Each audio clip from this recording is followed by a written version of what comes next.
थे, इनको इनका स्वागत हाँ कीजिए, उसके बाद शुरू कर दीजिए साहब। हाँ, थोड़ा फॉर्मल हो जाती हूँ. Good evening to all. Good evening हाँ to all distinguished and welcome to all participant and dear student on this learning platform, The Circle. As we know, the COVID-19 pandemic is one of the most dangerous disasters to the humankind in the 21st century.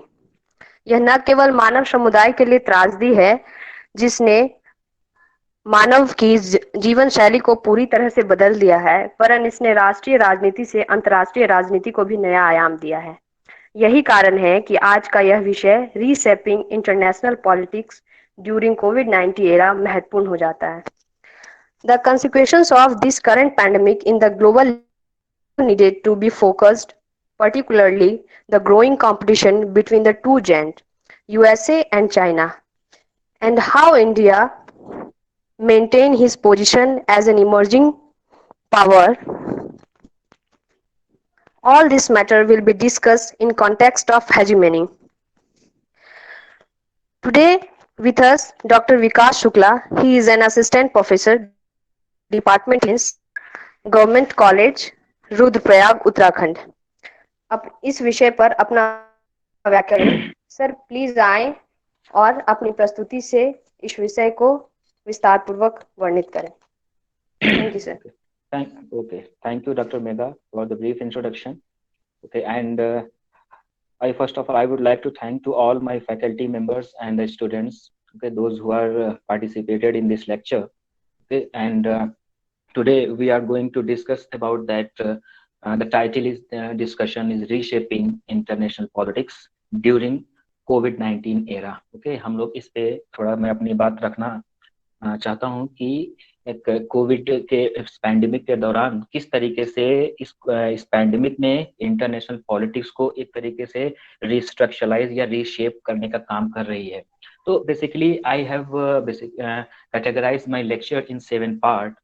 In first part, I will give some brief introduction of this my commentary, and the second, I will deal that how COVID-19 going to reshape international politics, and I will discuss in this section what is the causes and effect of the COVID-19 in international politics. And in the third section, I will discuss that how the superpowers using the mechanism of third generation war to establish their hegemony on global order or global politics. Okay, and the fourth section, I will discuss that what is the change of political system and the context of the national security. Okay, and the fifth section, that is the I I have discussed that the weak role of ideology. Okay, and we will discuss about that, and then I will give some and then I will uh, give the conclusion remark. Then I have some suggestions. Okay, then it will be beneficial and for us as well, I think that. So I want to start from the introductory section, that is the that when you all know that the throughout the history and the several diseases and had devastating impacts on the individuals, the community, and the society and the civilization as well. For example, that the multiple diseases and just like the plague and just like the cholera and just like the HIV and Ebola virus had been come in that before some time. Okay, and is they contributed to substantial mortality worldwide. Okay, we all know about this, and the COVID-19 pandemic basically has recently led to the significant loss of life and the construction of stigma concerning the disease. Okay, this is a very very important thing, that a very very important concern for the individual and a human being as well.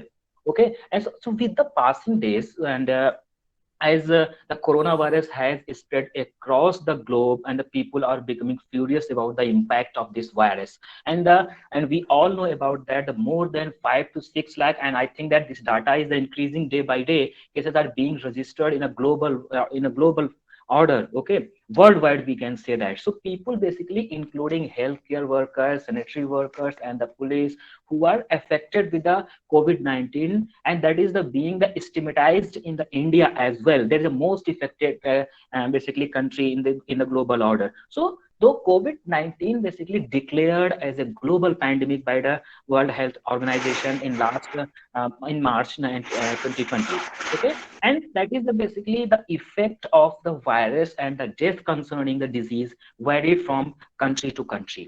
Okay, ठीक है कि ये जो basically virus है ये country to country basically क्या है very कर रहा है। किसी भी स्टेट में आप हम देखते हैं कि वहां पे नंबर्स ज्यादा हैं, किसी भी देश में देखते हैं वहां पे नंबर्स कम हैं, but the effect of this virus is a very huge and it is basically disturbing the whole humanity and as well global politics as well. So the spread of the coronavirus is become the most serious and critical global crisis. The coronavirus जो है ये इस समय हम देख रहे हैं कि एक क्रिटिकल ग्लोबल क्राइसिस के रूप में उभर कर सामने आ रहा है जिसने पूरे प्लैनेट को थ्रेटन करने का काम किया है and this is threatening the whole planet. Okay, so here I just want to explain this situation theoretically. मैं इस पूरी situation को एक theoretical सैद्धांतिक दृष्टिकोण से मैं इसको डिस्कस करूंगा।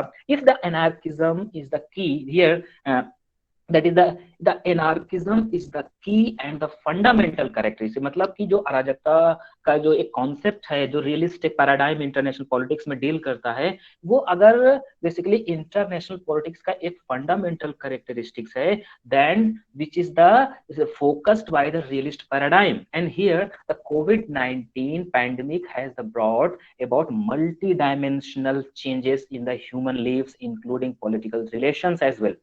जो COVID-19 पैंडेमिक है या ह्यूमन लिव्स उसके साथ साथ आप इसमें जो पॉलिटिकल रिलेशंस हैं या फाइनेंस की बात हम करें या फिर इकोनॉमी की हम बात करें या फिर इन्वायरमेंट की बात करें या फिर हम फाइनली अगर हम हेल्थ की बात करते हैं तो इसने क्या किया है एक तरीके से एक तो स्ट्रक्चरल चेंज लेकर हमारे सामने आया है। और हमारा जो आज जो इंटरनेशनल पॉलिटिक्स में या इंटरनेशनल जो फोरम्स थे वहां पे एक हमारा जो डिस्कोर्स का विषय होता है या डिस्कशन का विषय होता है इसने उसमें एक ह्यूज चेंज लेकर आया है।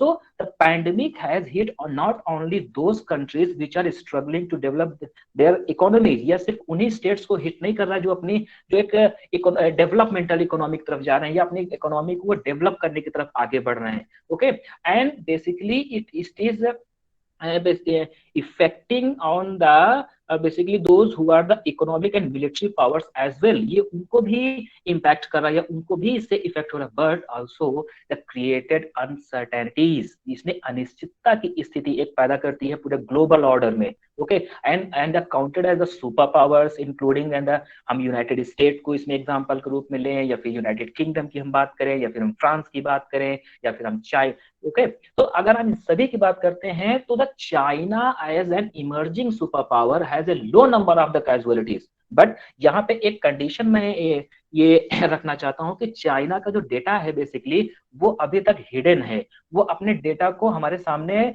बहुत ही सब्सटैंटिवली तरीके से उसने पुट नहीं किया है। और रीजन किसके पीछे क्या है, जो हम वहां पे जानते हैं कि कम्युनिस्ट सिस्टम में जो मीडिया है वो भी उसके अंडर कंट्रोल होती है स्टेट में, तो वहां पे जो इंफॉर्मेशन है वो उस तरीके से एक डेमोक्रेटिक फॉर्म में हमारे सामने नहीं आ पाती है। तो इस वजह से भी वहां का जो नंबर्स है वो एक कम दिखता है, ये लो नंबर हमको दिखता है। और कंपैरेटिवली हम देखते हैं यूनाइटेड स्टेट की बात करते हैं, यूनाइटेड किंगडम की बात करते हैं या फिर हम स्पेन एंड इटली की बात करते हैं और प्रेजेंट टाइम में इंडियन फिनोमेना की हम उसको हम जोड़ दें तो उस पे पूरा का डाटा चेंज हो जाता है। ठीक है, और चाइना इसमें थोड़ा सा हिडन एजेंडा के तरह काम कर रहा है। It is my view, personal view, may be possible it will be wrong that. So if we look at the theories of the hope, इसको अगर हम एक मतलब थ्योरेटिकल फॉर्म में अगर हम इसको डील करते हैं, ठीक है, सो इफ दो theories of the Hobbes, theories of the Morgenthau, theories of the Kenneth Waltz, and also the theories of the Thomas Schelling and the Mercier, which were titles of the classical realism. We know about that, the structural realism, we know about the offensive realism, and all these realist theories basically emphasized that the conflict is the key character of the international politics. इन सभी जो यथार्थवादी सिद्धांत हैं या सिद्धांतकार हैं, इनका एक जो की कैरेक्टर रहा है, जो एक्सप्लेनेशन का, वो क्या रहा है कि जो कॉन्फ्लिक्ट है वो अंतरराष्ट्रीय जो राजनीति है उसका एक फंडामेंटल कैरेक्टर रहा है, वो एक की कैरेक्टर रहा है। ठीक है, और कंपैरेटिवली किसके बात कर रहे हैं, कोऑपरेशन के। इनका सीधा सा ये मान रहा है कि ये जो कॉन्फ्लिक्ट है ना वही की कैरेक्टर है और वही शेप प्रोवाइड करता है इंटरनेशनल पॉलिटिक्स का। कोऑपरेशन की बात वो नहीं करते हैं, because according to the realist paradigm every country wants to maximize their power, and for the maximization of power they try to adopt every type of mechanism।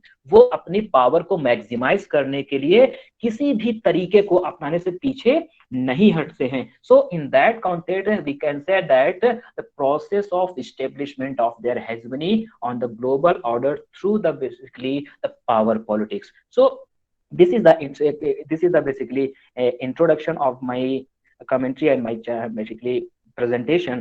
Secondly, I would like to discuss with that how COVID-19 going to reshape international politics and what were the causes, उसके पीछे कारण क्या हैं, वो कौन कौन से factor हैं जिसकी वजह से ये हम आज बात करने की स्थिति में है कि इंटरनेशनल पॉलिटिक्स को COVID-19 पैंडेमिक ने इसने एक रीशेप करने की कोशिश की है। So the COVID-19 pandemic will definitely reshape the global politics, ठीक है, क्योंकि इसने एक पूरी तरीके से स्ट्रक्चरल चेंज लेकर आया है, एक हमारे थिंकिंग पैटर्न में इसने चेंज लेकर आया है और हमारे पॉलिसी फ्रेमिंग में भी इसने एक बहुत बड़ा चेंज लेकर आया है, ठीक है। So it will definitely reshape the global politics and so the reality is the world will never be the same as after the corona virus pandemic as well. जो रियलिटी है जिसकी हम बात करते हैं वो इस कोविड पैंडेमिक के बाद भी चेंज नहीं होने वाली है, but it will be effect, it will B change structurally, वो एक संरचनात्मक तरीके से उसमें परिवर्तन देखने को मिलेगा।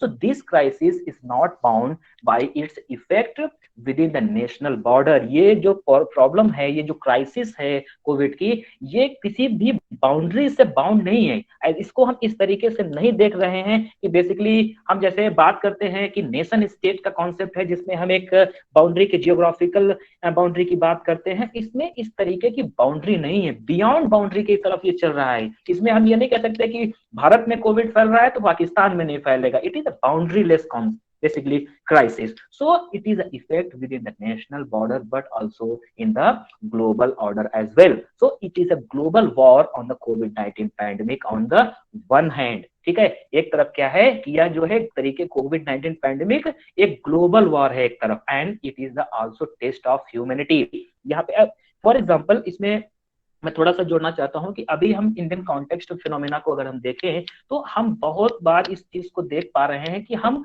अपनी जो ह्यूमैनिटेरियनिज्म का जो एक कॉन्सेप्ट इवॉल्व करता है या ह्यूमैनिटेरियन एक अप्रोच जो है या ह्यूमैनिटेरियन ग्राउंड है जो एज ए ह्यूमन, उसको हम लूज करते चले जा रहे हैं और ये इसका बहुत बड़ा जो है रिपरकशन हमें देखने को मिल सकता है आने वाले समय में। So the post Covid world does not tolerate competition between two approaches, या जो दो अप्रोचेस को टॉलरेट करने की कंडीशन में होगा। The first is the protectionism, okay, and that the policy of the protectionism, that is adopt the slogan that was the slogan America first, and इस slogan को आप जानते हैं कि during the US presidential election Donald Trump ने introduce किया था, okay. तो उन्होंने क्या कहा, अमेरिका फर्स्ट की पॉलिसी की बात उन्होंने क्या की, and that is the rise of protectionism in the time of the Trump is also seen as a clear signal of stress on globalization which started in a pre-pandemic time। So in the other hand, the second concept of the one belt one road, the second दो approach है जिसके बारे में ये first approach के बारे में मैंने डिस्कस किया, उसके बाद मेरा जो सेकंड अप्रोच है वो है the concept of one belt one road of China।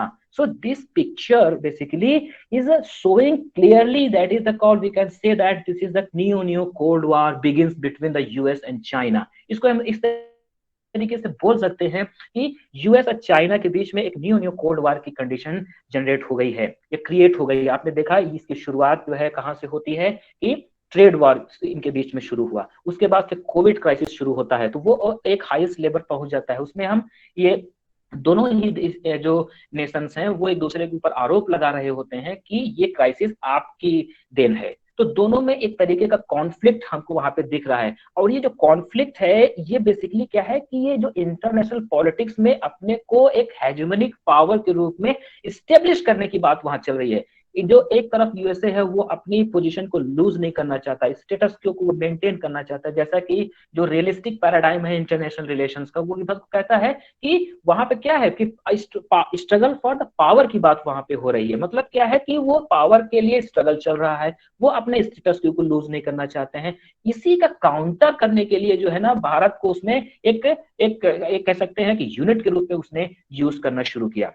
ठीक है, so in that context we can say that is my the present commentary on the reshaping international politics the post that during COVID-19 era, here I try to comment on the intensity of COVID-19's impact on the global politics. So here I can say that the backdrop of this commentary is a COVID-19 which has emerged as a global pandemic in the present time. ये global pandemic के रूप में हमें दिखाई दे रही है, कोई भी नेशन या कोई भी स्टेट इससे बचने की कंडीशन में नहीं है। So the fact about this pandemic is its fatal nature which has claimed millions of the lives all over. हम देख रहे हैं कि प्रेजेंट टाइम में जो है हजारों लोगों की तादाद में लोग पर डे उनका जो है एक डेथ की कंडीशन बन रही है। भारत में भी एक ऐसी सिचुएशन बिल्ड हो गई है कि हम हजारों लोग आज जान गंवा रहे हैं और कोई उनको जो है अंतिम संस्कार करने की स्थिति में भी नहीं आ पा रहा है। So it's happening all over world.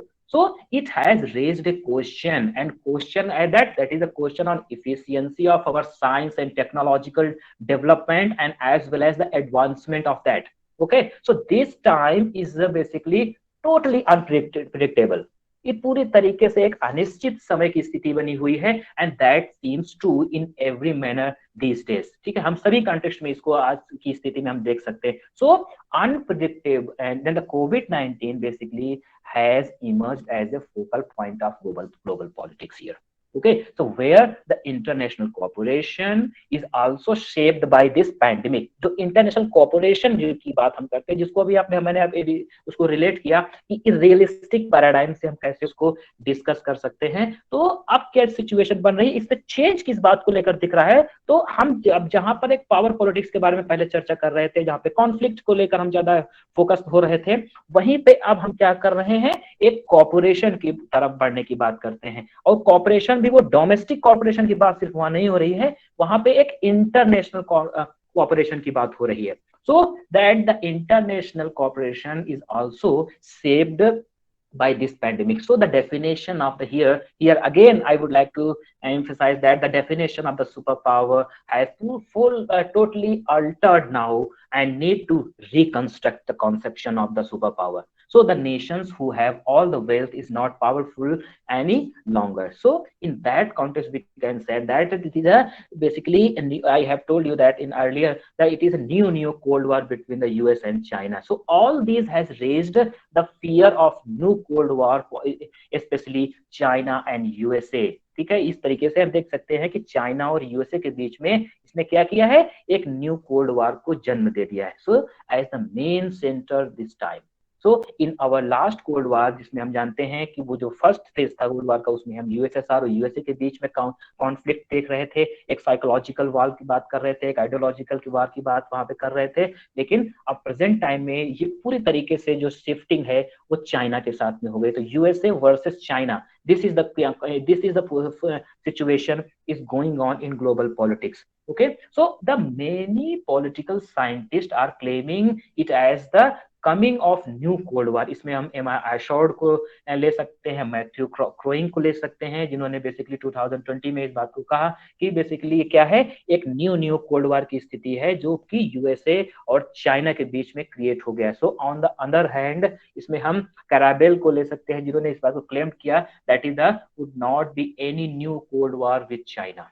Okay, so only the coming time will unveil whose theory was correct. ठीक है, जरूरी नहीं है कि ये जो थ्योरेटिकल एक्सप्लेनेशन है वो सही हो, मे be possible it can be wrong, वो भी रॉन्ग भी हो सकता है, क्योंकि बेसिकली हम सभी लोग एक सोशल साइंस के डिसिप्लिन में पढ़ते हैं जहाँ पे किसी भी चीज को हम प्रिडिक्ट नहीं कर सकते हैं, वो हमेशा क्वेश्चनेबल होता है, वो हमेशा एक चैलेंजेबल होता है कॉन्सेप्ट, वहाँ प्रिडिक्ट करने की कंडीशन हमेशा सही हो ऐसा जरूरी नहीं है। So not only the USA China but the tension between India, now the India entered in this picture. Okay, so this tension between India and China has also put the serious threat to the peaceful existence of nation in global politics. जो India के साथ अब जो debate है वो convert हो रहा है, शिफ्ट हो रहा है पूरी तरीके से, और इस डिबेट को हम कह रहे हैं एक तरीके से ट्रायंगुलर डिबेट की तरह इसको हम डील कर रहे हैं, कि जिसमें एक तरफ यूएसए यूनिट है, एक तरफ चाइना यूनिट है, और इंडिया एक थर्ड यूनिट है, and India is basically using by the USA against the China to counter the China. So we can say that the borders dispute between the India and China attacks on the armies are the chief reason of disputes between them. ठीक है, India and China के बीच में जो ये rivalry है उसमें हम ये देखते हैं कि उसके जो आर्मीज है उनके ऊपर उनके साथ कॉन्फ्लिक्ट आप देखते हैं, उसके साथ साथ जो है आप बॉर्डर डिस्प्यूट्स देखते हैं. तो Indian government has also banned the Chinese app, we all know about that. ठीक है, कि जो चाइनीज ऐप को उन्होंने बैन किया तो एक नए तरीके की पॉलिटिक्स वहां पे शुरू हुई, नए तरीके का एक जो वहां पे कॉन्टेक्स्ट शुरू हुआ इंडिया चाइना के बीच में. So these clashes has turned their bilateral relationship as well, okay, to the better one where both nations are looking at each other with suspicious eyes. दोनों ही नेशन कैसे किस कंडीशन में एक दूसरे दे रहे, दोनों ही शंका की नजर से एक दूसरे को देख रहे हैं. And for the safeguard their interest, both the nations and the are trying to strengthen the relationship with other nation of the world. Okay, and this is the you can say that in this is the every nation, especially during the COVID-19. So here I would like to say that the China, India and USA, the triangular clashes amongst them have become the more visible during the COVID-19 pandemic. Okay, and here and now I would like to enter in my third segment and third section, that is how the superpowers using the mechanism of third generation war to establish their hegemony on global order.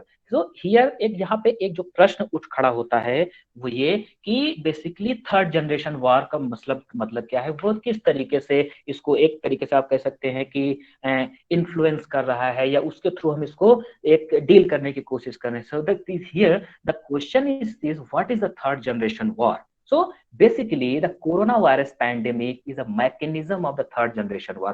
May be possible, मैं यहाँ पे एक argument मेरा ये है कि मे be possible मेरा ये आर्गुमेंट सही ना हो, ठीक है, मे बी पॉसिबल दैट इसको हम दूसरी तरीके से भी एक्सप्लेन कर सकते हैं, but I think that this is the third generation war where basically every country is using the biological weapons to defeat other countries and try to establish their hegemony on global order and global politics. So the third generation warfare basically focuses on using late modern technology, deliver tactics of leveraging speed, stealth and the surprise to bypass the enemy's lines and collapse their forces from the rear. So in the third generation war, states uses biological weapons. ठीक है, मैंने अभी जैसा कहा कि third generation war का जो पूरा फेनोमेना है उसमें क्या है कि जो स्टेट्स हैं, जो नेशंस हैं, वो बायोलॉजिकल वेपन्स को यूज करते हैं, जो किस वजह से अपनी जो हेजेमनी है उसको ग्लोबल ऑर्डर में इस्टेब्लिश करने के लिए.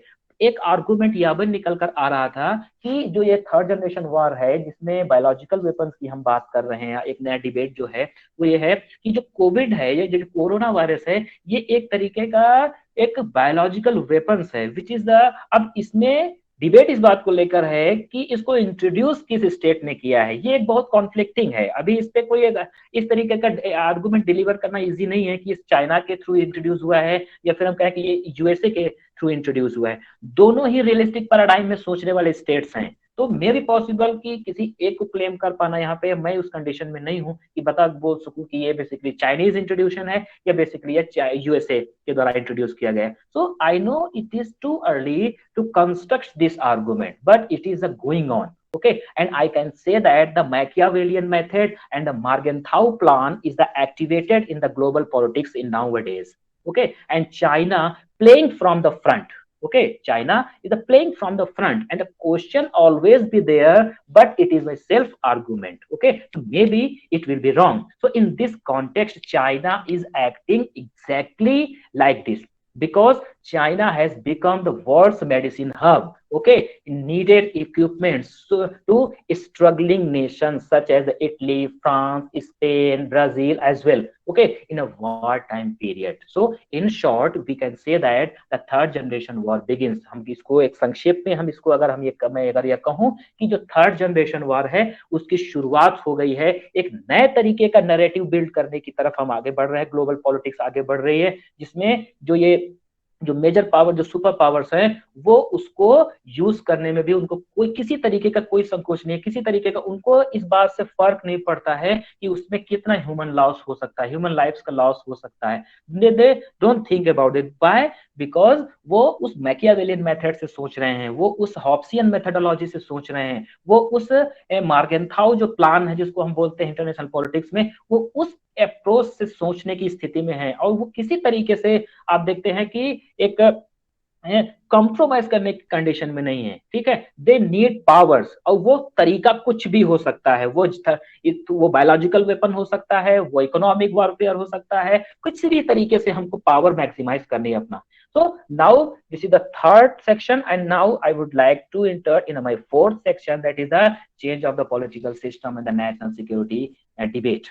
In the coronavirus is not only the shaping the political relationship between the super and the great powers, you can the superpowers as well as the great powers, but also disrupting democracy and the governance system at the domestic level. आज हम इस थोड़ा सा एक domestic level से भी अगर हम इसको रिलेट करके देखते हैं तो हम ये बात को समझ पा रहे हैं कि पूरी तरीके से इसने गवर्नेंस सिस्टम की पोल खोल कर रख दी है, ठीक है। पूरी तरीके से हम देख रहे हैं कि हमारी जो गवर्नमेंट है उसको डील करने में पूरी तरीके से सफल नहीं हो पा रही। बहुत सारे लोग ऑक्सीजन की वजह से उनकी जान जा रही है, ठीक है, किसी को दवा पॉसिबल नहीं हो पा रही है, वैक्सीन की क्राइसिस आपके पास में हो गई है।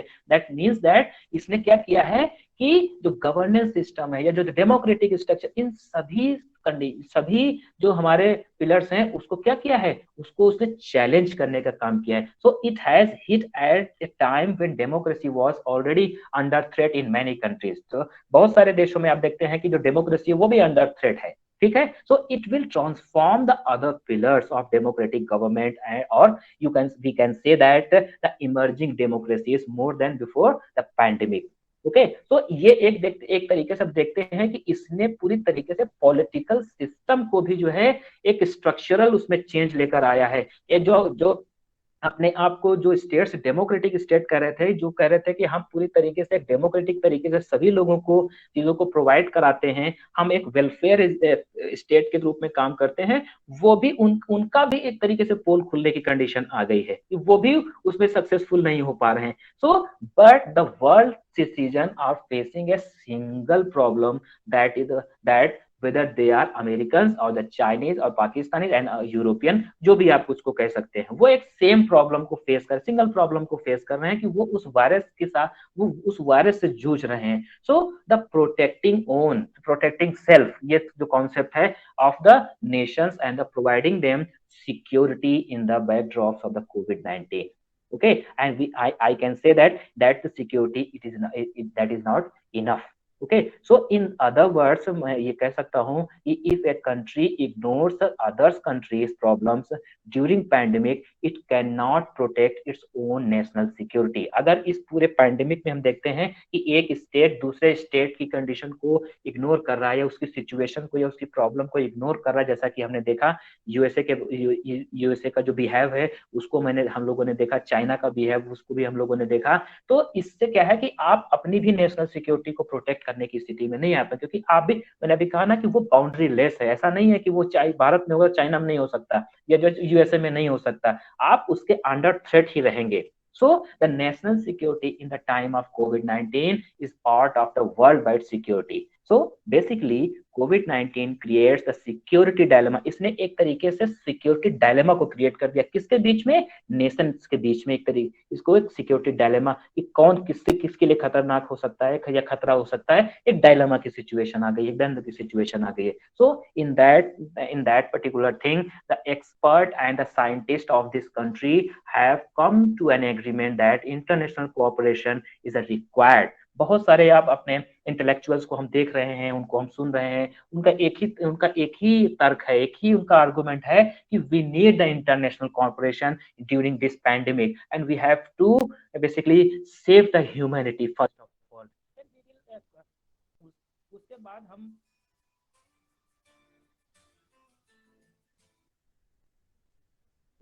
उस सिचुएशन को डील कर लेंगे, आपस में जितना भी हमारा कॉन्फ्लिक्ट है हम उसको डिस्कस कर सकते हैं। But now the situation is that where we have to deal with this threat this first of all, after that we can discuss other thing. Now the fifth one is that weak role of ideology. ये भी एक cause रहा है पूरे इस reshaping of international politics कोविड-19 के duration में। मुझे ऐसा लगता है कि जो आइडियोलॉजी का जो रोल है वो वीक होना, वो भी एक इसका काज बन रहा है। इस पे बेसिकली मेरा कोई एक ऐसा एक स्ट्रक्चरल या आप कह सकते हैं कंसोलिडेट मेरा आर्गुमेंट नहीं है, इस पे क्वेश्चंस रेज करने की कंडीशन है। So this point basically is debatable because considering the global response to the pandemic, particularly by the USA and also in China.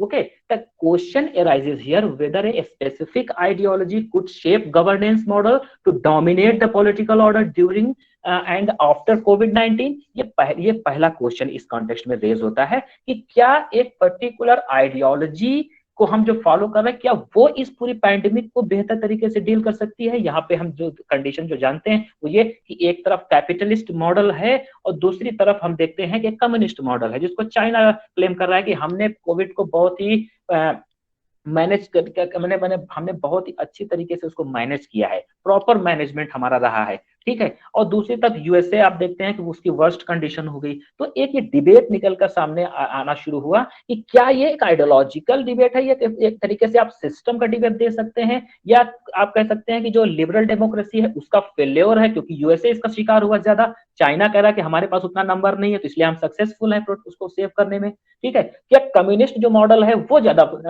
यहाँ पे इन्फ्लुएंशियल साबित हो रहा है। तो ये एक तरीके से एक नया डिबेट है और इसीलिए जो ऑथर्स हैं, जो थिंकर्स हैं, वो इस बात को कह रहे हैं कि ये न्यू कोल्ड वॉर की स्थिति है, ठीक है, जिसमें दोनों मॉडल का भी एक कॉन्टेक्स्ट हमें सामने दिखाई दे रहा है। So here can anyone claim that the USA, because of having the democratic model, responded to the virus weakly? ये एक क्लेम हो रहा है, या एक तरीके से हम ये कह सकते हैं कि ये आरोप लग रहा है यूएसए के ऊपर कि आपके पास एक डेमोक्रेटिक मॉडल होने के बावजूद भी आपने उसको वीकली मैनेज किया है, आपने उसको बहुत ही कमजोर तरीके से डील किया है। But in the responded to China quickly. Okay, तो चाइना ने क्या किया है, क्विक रिस्पॉन्ड किया है उसको, और उसको डील करने में वो सफल रहा है। ये एक आर्गुमेंट है। बट मैं ये नहीं कह रहा कि इन दोनों मॉडल में किसी एक पर्टिकुलर मॉडल ने बेहतर तरीके से डील किया, क्योंकि फिर से वही एक तर्क आ जाएगा कि चाइना का जो डेटा है वो हमारे सामने सही रूप में अभी नहीं आ रहा है। सो वो एक क्वेश्चनेबल थिंग है। So as a result we can say confidently no specific ideology will help to save the political system of global powers and during and after the COVID-19. ये एक इसमें तर्क बन सकता है। So after that, in a conclusion remark, I want to say that in a conclusion remark, the year 2020 and also the 2021 will long be remembered as the year when the status quo of the society and the global politics has been changed structurally. Okay, and the COVID-19 has brought multiple challenges into the global politics. ये global politics में एक multiple challenge हमारे सामने लेकर आया है। So in this addition, China has also tried to use its soft power diplomacy. Okay, and basically you can say that basically to signal its arrival on the personal protection equipment to countries across the world. उसने आपने देखा होगा कि बहुत सारे देशों को उसने कहा कि हम आपको ये इक्विपमेंट प्रोवाइड करेंगे, आपको हम मेडिसिन प्रोवाइड कराएंगे, हम आपको मास्क प्रोवाइड कराएंगे। वो अपने रोल को उस तरीके से प्रेजेंट कर रहा है इंटरनेशनल पॉलिटिक्स में, इंटरनेशनल जो फोरम है उसमें, ठीक है। अपनी हेजमनी को अपने जो स्टेटस है चाइना का उसको और भी स्ट्रेंथन करने के लिए। So in that context I can say that the pandemic has highlighted our collective responsibility in terms of the non-traditional security threats such as health. Okay हमने कभी उसके ऊपर ध्यान नहीं दिया, जो कि आज हमारे लिए सबसे बड़ी प्रॉब्लम बनकर उभरा है। So the economic impact has also caused recession and the likes of which have not been seen in many decades। ठीक है, हमने बहुत पिछले कई दशकों में इस तरीके की सिचुएशन नहीं देखी। Furthermore, the challenges of the pandemic have shed light on the global crisis in terms of addressing the climate change as well। तो ये भी एक सिचुएशन उसमें है। So now I have some suggestions to how to deal this situation of the COVID-19 and how this situation and these suggestions can reshape the international politics as well, play the important role of the reshaping international politics। The first is that cooperation between the states। पहली जो condition है कि हमें इस पूरे during this pandemic हमें सबसे पहली जो रिक्वायरमेंट है वो ये है कि हमें जो इंटरनेशनल रिलेशंस पॉलिटिक्स में देखना होगा कि स्टेट्स के बीच में एक हमें हेल्दी कोऑपरेशन की जरूरत है। जैसा कि बहुत सारे इंटेलेक्चुअल्स इस बात को कह रहे हैं कि आप कोऑपरेशन, इंटरनेशनल कोऑपरेशन को बिल्ड कीजिए। अगर कोई स्टेट से ज्यादा इन्फेक्टेड है, ज्यादा प्रॉब्लम की कंडीशन में है, तो आप उसको हेल्प करिए। जैसा कि अभी यूएसए ने आपने देखा कि उसने डिनाई कर दिया कि हम इंडिया को जो रॉ मटेरियल है वैक्सीन को बनाने का वो हम प्रोवाइड नहीं करेंगे, पहले हम अपना देखेंगे। So this is not, it is not acceptable condition. तो first thing that the build the cooperation between the states। The second suggestion is that the reforms in governance system। हमें अपने जो गवर्नेंस सिस्टम है उसको reform करने की जरूरत है। क्यों ऐसा कहने की बात आई? बिकॉज हम देख रहे हैं कि जो ज्यादा प्रॉब्लम है वो किस बात को लेकर है, हमारा जो गवर्नेंस सिस्टम है ना वो ठीक से काम नहीं कर रहा, उसकी जो फंक्शनिंग है वो ठीक से नहीं हो रही है। हमारे पास ऐसा नहीं है कि संसाधनों की कमी है, ठीक है, लेकिन उन संसाधनों का बेहतर इस्तेमाल हम कर नहीं पा रहे हैं। हमारा फोकस जो है वो शिफ्टेड है, वो एक जगह फोकस्ड नहीं है। तो गवर्नेंस सिस्टम में भी रिफॉर्म्स की जरूरत नहीं। अगर कोई भी व्यक्ति ऑक्सीजन न होने की वजह से उसकी जान जाती है, that means that it is the failure of our system. Okay, it is the failure of our governance system as well as is the failure of our political system as well and as a humans।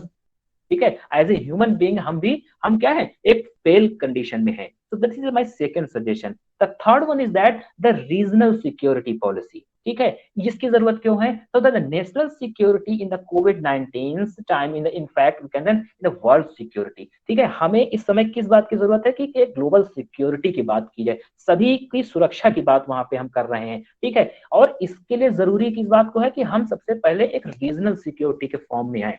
ठीक है, जब हम regional security को focus करेंगे तो easily उसको manage किया जा सकता है। अगर साउथ एशिया में अगर क्राइसिस है तो हमको मिलकर उसके साथ में मुकाबला करना चाहिए। तो उसके लिए करना क्या है कि सार्क नेशंस के साथ सार्क को क्या करना है, एक सिक्योरिटी पॉलिसी अपनी बिल्ड करनी पड़ेगी, फ्रेम करनी पड़ेगी, जिसमें हम एक दूसरे को कोऑपरेट करें।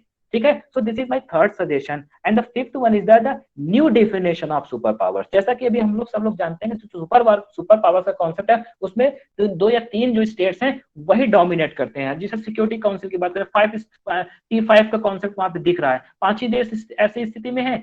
हमें उस पूरे सुपर पावर के कॉन्सेप्ट को रिकंस्ट्रक्ट करने की जरूरत है, उसको हमें रिडिफाइन करने की जरूरत है, जहां पर उस हेजेमोनिक नेचर को हम समाप्त करें। ठीक है, एंड उसमें जो नए प्लेयर्स हैं इंटरनेशनल पॉलिटिक्स में वो उसमें एंटर करें। So this is my another suggestion. And the last one is that the local level health plans and also the policies we have to develop first of all. ठीक है, इसमें हम इस तरफ जा सकते हैं कि जो लोकल लेवल पर हम हेल्थ प्लान्स की बात कर रहे हैं या हेल्थ पॉलिसीज के बारे में बात कर रहे हैं, उसको डेवलप करने की जरूरत है। ठीक है, अगर क्योंकि रीजन इस बात का है कि अगर हम अपने डोमेस्टिक लेवल पर इसको बिल्ड नहीं कर पाते हैं तो हम इंटरनेशनल लेवल पर इसको कैसे बिल्ड करेंगे?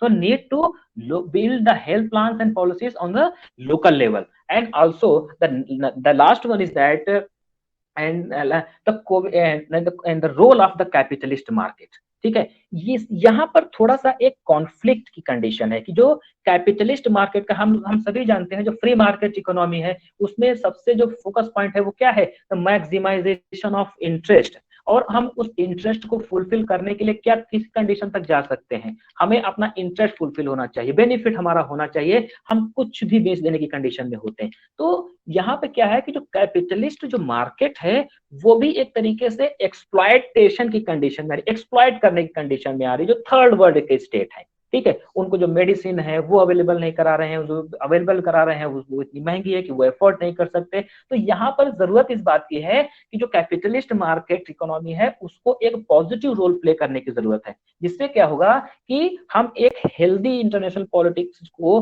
बिल्ड कर पाएंगे और उसको एक रीशेपिंग की कंडीशन में लेकर आ पाएंगे। So on this with this word I would like to stop my presentation, and if you have any question, then the now floor is open, you can ask freely. Thank you. Thank you, Dr. Vikas sir. Sir, आपने विषय वस्तु की व्याख्या से लेकर अपने जो विषयों को 7 विषयों में विभक्त किया, बहुत ही अच्छे तरीके से फैक्ट्स एंड फिगर के साथ विषयों को विस्तार दिया है। और जिस तरह से आपके निष्कर्ष सामने आए हैं कि आज हमें संघर्ष की जगह कॉपरेशंस की बात करनी चाहिए, अपनी गवर्नमेंट पॉलिसीज पर बात करनी चाहिए, अपनी जो नीतियां हैं चाहे वह राज्य स्तर की हो चाहे अंतर्राष्ट्रीय स्तर की, लोकल लेवल पर होनी चाहिए। इन सब चीज़ों को अगर हम इम्प्लीमेंट करते हैं तो शायद आज इस महामारी के दौर में हम इन समस्याओं से निजात पाएंगे और फिर से एक मानवता के संदर्भ में हम लोक कल्याण की बात कर पाएंगे और सहयोग की बात स्थापित कर पाएंगे। Thank you sir. Thank you so much. अगर कोई क्वेश्चंस करना चाहते हैं तो आप करें। Hello, good evening sir. Yes, good evening. Hello sir. Sir, आपने अभी बात की कि redefine the concept of super power. Sir, अगर हम सुपर पावर के कंसेप्ट को रीडिफाइन करने की बात करते हैं तो कहीं ना कहीं वो कंसेप्ट फिर से तो आता है कि जब हमारे नए प्लेयर्स इंटरनेशनल लेवल पर आएंगे तो कहीं ना कहीं जो अंडर डेवलप्ड कंट्रीज है या जो लीस्ट डेवलप्ड कंट्रीज है उनका एक्सप्लॉयटेशन उस लेवल पर कहीं ना कहीं हमें फिर भी दिखने को मिलता है। तो क्या ऐसा कहना या ऐसा सोचना कि सुपर पावर का कंसेप्ट ना रहे, हम कोई ऐसा प्लेटफॉर्म तैयार करें जहां जब कोई ऐसी क्राइसिस हमें देखने को मिलती है तो इसमें हमें कॉपरेशन सिर्फ मतलब डेवलप कंट्रीज या अंडर डेवलप कंट्रीज अलग अलग प्लेटफॉर्म पे ना मिले, हमें सब हर कोई साथ में मिले। क्योंकि जब भी सुपर पावर का कंसेप्ट आ जाता है तो कहीं ना कहीं जो लीस्ट डेवलप कंट्रीज हैं वो कहीं ना कहीं हम नेग्लेक्ट कर देते हैं। Okay, good. This is a very good question. Theoretically I would like to explain your question. देखिए, प्रॉब्लम क्या है कि जब भी हम इस तरीके के कॉन्सेप्शंस के बारे में बात करते हैं, देखिए ये कॉन्सेप्ट नहीं है, इसको हम कॉन्सेप्शन के थ्रू डील करते हैं। इसका पहले अंतर आप समझिए। कॉन्सेप्ट का मतलब यह है कि हम एक रिजिड फ्रेमवर्क के बारे में बात कर रहे हैं, दैट मीन्स कि हम उसमें किसी तरीके का चेंज नहीं लेकर आ सकते। लेकिन जब हम कॉन्सेप्शन के बारे में बात करें, that means it is a contextual in nature. ठीक है, कॉन्टेक्चुअल इन नेचर का मतलब क्या है कि हम सिचुएशन के अकॉर्डिंग उसमें चेंज लेकर आ सकते हैं। तो मैंने जो आर्गुमेंट रखा कि हमें जो सुपर पावर का जो कॉन्सेप्ट है, ठीक है, उसको रीडिफाइन करने की जरूरत है। दैट मीन्स कि उसको कॉन्सेप्शन में कन्वर्ट करने की जरूरत है। आपने जो कहा ना कि क्या उसको पूरी तरीके से हम रिमूव अगर कर दें और एक इक्वालिटेरियन ग्राउंड पे हम बात करें जहां पर सभी स्टेट्स के बारे को एक लेवल पर आकर जो है उनके साथ उनको अपनी वॉइस को रखने की बात हो या अपने राइट्स के बारे में बात हो, एक समान उनको डील किया जाता है। डेफिनेटली इसीलिए मैं कर रहा हूं कि इसको रीडिफाइन करने की जरूरत है। क्यों? क्योंकि आप देखते हैं कि इंटरनेशनल ग्लोबल पॉलिटिक्स में P5 जो स्टेट्स हैं वही डिसीजन मेकिंग प्रोसेस को आगे बढ़ाते हैं या वही डिसीजन मेकिंग प्रोसेस में हिस्सा लेते हैं, जिसको आप सिक्योरिटी काउंसिल के नाम से जानते हैं। उसमें आप समय समय पर कुछ अदर स्टेट्स को भी ले आते हैं, 25 अदर स्टेट्स को ले आएंगे, ठीक है, 10 नए स्टेट्स को ले आएंगे, तो आप कहेंगे ये इंक्लूसिव है। लेकिन वो इंक्लूसिव बचता नहीं है, क्योंकि उसमें हर स्टेट की वॉइस नहीं है शामिल। ठीक है, उसमें क्या है कि हम एक कंडीशन में रहकर ये 5 स्टेट्स मिलकर 10 और उसमें मिल गए जो नॉन परमानेंट मेंबर हैं, वो मिलकर 15 स्टेट्स पूरे 197 स्टेट्स का डिसीजन कैसे ले सकते हैं? तो that is why I am saying that we need to redefine this concept and you are right here and we should remove this concept. और क्यों रिमूव करने की जरूरत है? क्योंकि ये जब रहेगा ही नहीं तो आप एक्सप्लॉइट करेंगे कैसे? ठीक है, तो बेसिकली क्या है कि हमारे, अब मैंने स्टार्टिंग में कहा था, मैंने सेकंड उसमें मैंने अपने कि ये एक तरीके का क्या है कि अपनी हेजेमनी को प्रोटेक्ट करने के पूरा पॉलिसी चल रही है। हम अपनी हेजेमनी को कैसे बनाकर वहां पे रह सकते हैं, सस्टेन उसको कैसे करा सकते हैं, इसीलिए मैंने रियलिस्टिक पैराडाइम का वहां पे जिक्र किया। और एक शब्द मैंने वहां पे बोला था कि मैकियावेलियन जो मेथड है और जो मार्गेनथाउ प्लान है इंटरनेशनल पॉलिटिक्स का, वो एक्टिवेटेड फॉर्म में आपको दिख रहा है। और एग्जैक्टली इस पैंडेमिक के ड्यूरेशन में भी सभी जो सुपर पावर जिनको हम कहते हैं स्टेट्स हैं, वो इसको उसी तरीके से डील कर रहे हैं जहां पर इंटरेस्ट ज्यादा प्राइमरी रोल प्ले कर रहा है comparison to the humanitarian ground. तो इस that is why we need to redefine and restructuralize the conception of the superpowers. Then we can say that we can establish the equalitarian global order. Is it? I think. Have any doubt? Yes, sir. Thank you, sir. Okay. Any? Yes. Sir, I have a question. Yes. Excuse Yes. me, Exactly. sir. One by one. Yes, Smriti. Okay. So actually, like you said in your lecturate, might be this virus is a bioweapon created by USA or China. So, sir, the countries which you mentioned, if it might be they are doing this, so the people of these countries have also been harmed. So why would any country do any harm to its citizen or to itself? Sir, this is my query. Yeah, this is the very good. I have used for this. I have used the biological weapons. That is the third generation war is begins now. ठीक है, जो बहुत सारे scholars हैं वो इस पूरे जो कोविड है ना, जो कोरोना वायरस है, उसको बायोलॉजिकल वेपन्स की तरह डील कर रहे हैं। ये नया डिबेट है एक तरीके का कि इसको हम कह सकते हैं नहीं कह सकते हैं, अभी बहुत सारे क्वेश्चंस हैं। ठीक है, अभी इस पे प्रिडिक्ट करना बहुत आसान नहीं है, लेकिन मेरा ये मानना है कि आई थिंक दैट कि जो सुपर पावर्स हैं, जो आप ये कह सकते हैं ना, जो पावरफुल स्टेट्स हैं, वो अपनी हेजेमनी को या अपने जो स्टेटस क्यू को सस्टेन करने के लिए क्या कर रहे हैं कि बायोलॉजिकल वेपन्स का यूज कर रहे हैं। ये कॉन्सेप्ट अभी से नहीं, ये बहुत कई डिकेड से चल रहा है कि वो बायोलॉजिकल वेपन्स को भी यूज कर सकते हैं अगर ऐसी कोई सिचुएशन आती है। तो ये जो कोरोना वायरस है, इसको उससे जोड़कर देखा जा रहा है और इसको एक टर्म इसीलिए दिया गया है, थर्ड जनरेशन वॉर। ठीक है, जहां पर स्टेट अपनी हेजेमनी को या अपनी जो एक स्टेटस क्यू है उसको मेंटेन करने के लिए इसको यूज करने से भी बाज नहीं आ रहे हैं। और उनके लिए कतई ये फर्क नहीं पड़ता है कि उनके यहाँ कितने लोगों की जान चली जाती है या ग्लोबल लेवल पर कितने लोगों की जान चली जाती है, उससे कोई मतलब नहीं है। देखिए, रियलिस्टिक अप्रोच को जब आप पढ़ेंगे ना, तो वहां पे आप इसको पाएंगे। ठीक है, उसका जो बेसिक टीनेट्स है वो आप देखेंगे ना कि basically the struggle for power, वो सिर्फ और सिर्फ पावर मैक्सिमाइज करने की बात कर रहे हैं। उनके पास दूसरा कोई कॉन्टेक्स्ट ही नहीं है। ठीक है, वो उनका जो एक डायरेक्शन है ना, वो यूनिडायरेक्शनल है। ठीक है, उसमें आप जो है स्पाइरल कंडीशंस नहीं देख सकते, वो यूनिडायरेक्शनली आगे बढ़ रहे हैं। और उनका ऑब्जेक्टिव क्या है कि कैसे हम अपनी पावर को मैक्सिमाइज करें, कैसे हम अपनी सिचुएशन को स्टेब्लिश करें, वहां पे उस स्टेटस को हम कैसे आपको सस्टेन करें। आप देखते हैं कि यही सिचुएशन यूएस और चाइना के बीच में जो राइवलरी स्टार्ट हुई, वहां पे आप इसको देख रहे हैं। ठीक है, और वो राइवलरी क्या है, अपनी हेजेमनी को बचा कर रखना। चाइना क्या प्रयास कर रहा है, वो अपनी एज ए हेजेमनिक पावर वो स्टेब्लिश होना चाहता है ग्लोबल पॉलिटिक्स में। यूएसए ऑलरेडी एक हेजेमन है इंटरनेशनल पॉलिटिक्स में।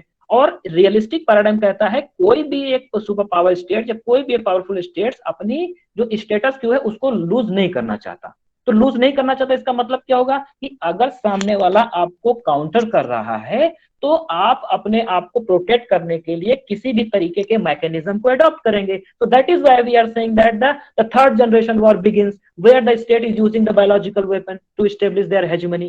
तो इन दैट कॉन्टेक्स्ट, बट मेरा एक आर्गुमेंट और है कि इसको अभी प्रिडिक्ट नहीं कर सकते एग्जैक्टली यही है। ये एक आर्गुमेंट हो सकता है और ये चैलेंजेबल भी हो सकता है। बहुत सारे लोग इसको चैलेंज कर सकते हैं, and no doubt it can be challenge. Thank you, sir. Okay, sir. Okay, Thank fine. you. Yes, good evening. Good evening. Sir, Yes, exactly. Just the minute, question just is- minute, just minute. One by one, Hrithik one by wait, Hrithik wait, Nikhil को आप पूछने दें, उसके बाद आप पूछिएगा please. thank you, ma'am. हाँ निखिल, पूछिए। Sir, as you have said that the third generation war is generally characterized by the biological weapon. one. Yeah. So what about the conventions which have been already made in the past, like biological conventions, the convention which have been made on biological weapon? First question. And the second question is, in order to redefine the superpower, the struggle again remains the same, na? those who will come in the race of superpower and those who are not in the superpower, they will again fight for the same thing. So तो sir, what is the हाँ actual solution? Basic And sir, देखिए क्या third है question कि is one ideology. How Ritik, kindly ideology हाँ हाँ exactly mute your mic. and sir, the role of ideologies. So sir, how ideology is तुम्हारी playing voice role? थोड़ा सा cut रही है ऋतिक, निखिल तुम्हारी वॉइस बीच में कट रही है, तो क्लियर नहीं हो पा रहा है। Sir, एक अब बार clear फिर है? से रिपीट, Audible? एक बार हाँ हाँ एक बार रिपीट करो तुम। हाँ, तुम्हारी वॉइस The काफी बीच में आपको नहीं समझ में आ रही। the first question is पहला regarding पहला the क्वेश्चन third. तुम्हारा हाँ third Yes, generation sir. Generation war के पास Third okay generation third war. Generation And the हाँ second question is regarding the superpower, definition of अच्छा superpower. In order okay to consolidate okay the some other okay nations, the struggle again remains the same. Those who are not in the race of superpower and those which will be included in the superpower. So, and sir, the method which have been used, as it is said ki China has used it. So is it the way to consolidate or to remain in the positioning of superpower? Okay. So first, I'm telling you first question that the bilateral war is regarding the third generation war. ठीक है देखिए क्या है मैंने already आपका कहा है कि थर्ड जनरेशन war डिबेट है ठीक है वो अभी ये फाइनलाइज डिबेट नहीं, वो एक आर्गुमेंट की तरह सामने एडमिट नहीं आ रहा है ठीक है। अभी हम उसमें प्रेडिक्ट करने की कंडीशन में नहीं, वो प्रेडिक्ट करने की कंडीशन में कभी कुछ भी होता है। ये किसका ये जो बैकग्राउंड अगर समझना है बैकग्राउंड के हम जाते हैं उसी तरीके से लोग क्रिएट कर रहे हैं तो हमें कहीं ना कहीं ये समझ आता है कि हाँ जो एक सिचुएशन हमें पॉलिसी रही है ठीक है। आप इसको तरीके से आपने देखी ठीक है उसको आप वहाँ पे की बात कर रहे हैं। उसके बाद मैकियावेली करते हैं, मैकियावेली की बात रिपीट कर रहा है, देन हम हॉब्स और आइडियोलॉजी कर सकते हैं और की बात कर वहाँ पे ऐसा देन हॉब्स भी इन्फ्लुएंस कर रहा है, देन आफ्टर दैट जो आप पढ़ते हैं वहाँ पे जो इसी आर्गुमेंट में देख रहे हैं एंड आफ्टर दैट कंटेंपरेरी में आप बात होते हैं, थॉमस शेलिंग देखते हैं, कैनेडा वॉर देखते हैं, रोनाल्ड वॉर देखते हैं, इन सभी पूरा इंटेलेक्चुअल ह्यूमन है ना वो ज्यादा पूरी हमें इंडिकेट कर रहा है जो इंटरनेशनल में पॉलिटिक्स जो प्लेयर्स हैं किस बात करते हैं they are trying to maximize their power okay and they are ready to compromise their status वो अपने स्टेटस के साथ कॉम्प्रोमाइज करने की कोशिश में नहीं बट दे आर और इस कंडीशन को मेंटेन करने के लिए और सस्टेन करने के लिए वो किसी भी किसी भी मेथोडोलॉजी को यूज करते हैं, किसी भी मैकेनिज्म को अडॉप्ट करते हैं कि हम कैसे मेंटेन करें। इसी में करने की मैकेनिज्म के रूप में हम हर जनरेशन के बारे में बात कर रहे हैं और इसका जो फंडामेंटल कैरेक्टर है ये करते हैं वो क्या है कि हम बायोलॉजी यूज करते हैं। इसका मेन क्या है कि जैसे रेडिएशन से पूछा था कि जो बायोलॉजिकल है ये उसका यूज करने के सीधा समस्या ये है कि हमें फर्क नहीं पड़ता स्टेट फर्क पड़ता था उनके यहाँ लोगों की जान चली या दूसरे के यहाँ लोगों की जान चली या विश्व में लोग मारे जा रहे हैं इनसे रियल स्टेट का टाइम भी मतलब नहीं रखता। जब लिबरल वहाँ पर आप इस चीज को डिस्कस कर सकते हैं कि हाँ वहाँ यहाँ पर high I have fulfilled my objective whatever I have and I will not that ठीक है मुझे प्रॉब्लम नहीं। तो पहली चीज तो ये दूसरा उसने कहा कि रेडिएशन और या हमने ऑलरेडी बोला कि इसको रीडिफाइन करने का आर्गुमेंट इसलिए है क्योंकि सिचुएशन है ग्लोबल पॉलिटिक्स में हमने ये भी बोला कि 3-5 कॉन्सेप्ट है all the decision making process activated by 3-5 states. इसका मतलब क्या ये डेमोक्रेटिक है, क्या ये शुरू होगा आप लोगों ने 5 स्टेट कर अपने कोई डिसीजन ले लिया है जिससे नॉन नॉर्मल बनेंगे 15 हो जाएंगे ठीक है। आपने ले लिया है डिसीजन और उसको आप इम्पोज कर देने का मतलब क्या है कि आप अपने इंटरेस्ट है उसको फुलफिल करने के लिए आपने एक टेबल पर डिसाइड कर लिया ठीक है और तो ग्लोबल लेवल पर आप इम्प्लीमेंट करने की बात कर रहे हैं। how possible अगर आप इस सिचुएशन को ड्रा कर रहे हैं then there will be a defined and it should be defined. ठीक है हालांकि आप देख सकते हैं कि इंटरनेशनल पॉलिटिक्स में एक गवर्नमेंट को कोई जगह नहीं है वहाँ पे ठीक है वहाँ पे सभी अपने नेशनल को फुलफिल करने के लिए मूव करते हैं और उसको किसी भी तरह से हम जानते हैं ठीक है but problem is super power concept को डिफाइन करिए या उसको बदलिए या उसको सुधार लाइए they are not ready why they are not ready because they know very well if we will discuss about this reform then we will use our hegemony power hegemony situation that's when they are not ready so this is a bit go to undemocratic form ठीक है that is why we need to define this conception and third solution हमारा समझ नहीं पाया So third solution was ideology is playing a role because all our lives are somewhere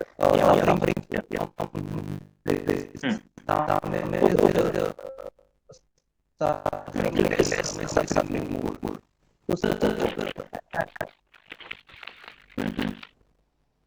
So sir, how we can say that ideology are playing a role? We can I think we can say that ideology help with collaboration or cooperation. But how they are there in COVID situation.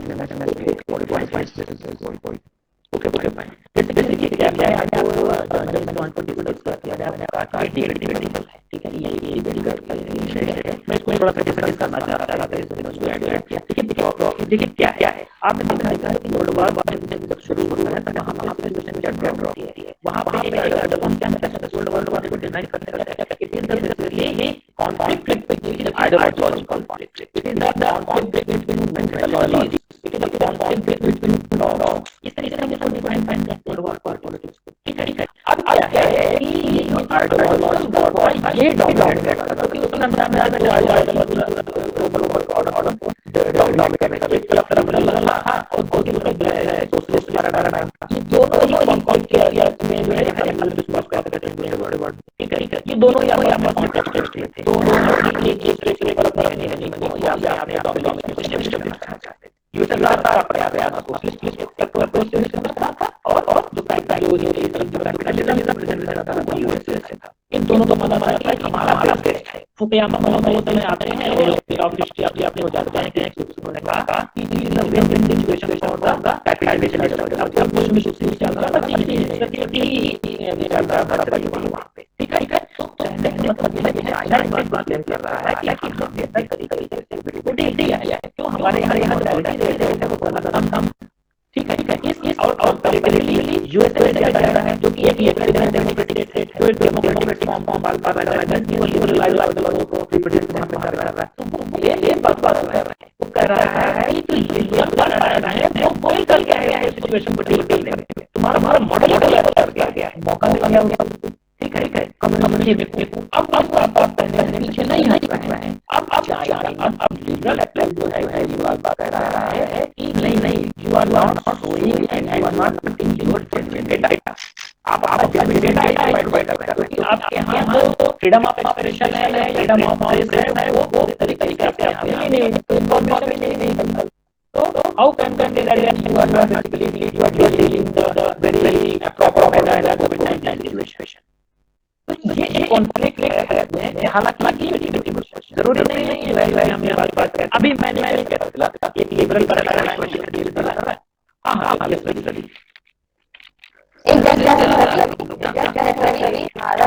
जो population है hello yes Ravi को पूछते थे रवि को पूछते थे after हाँ good evening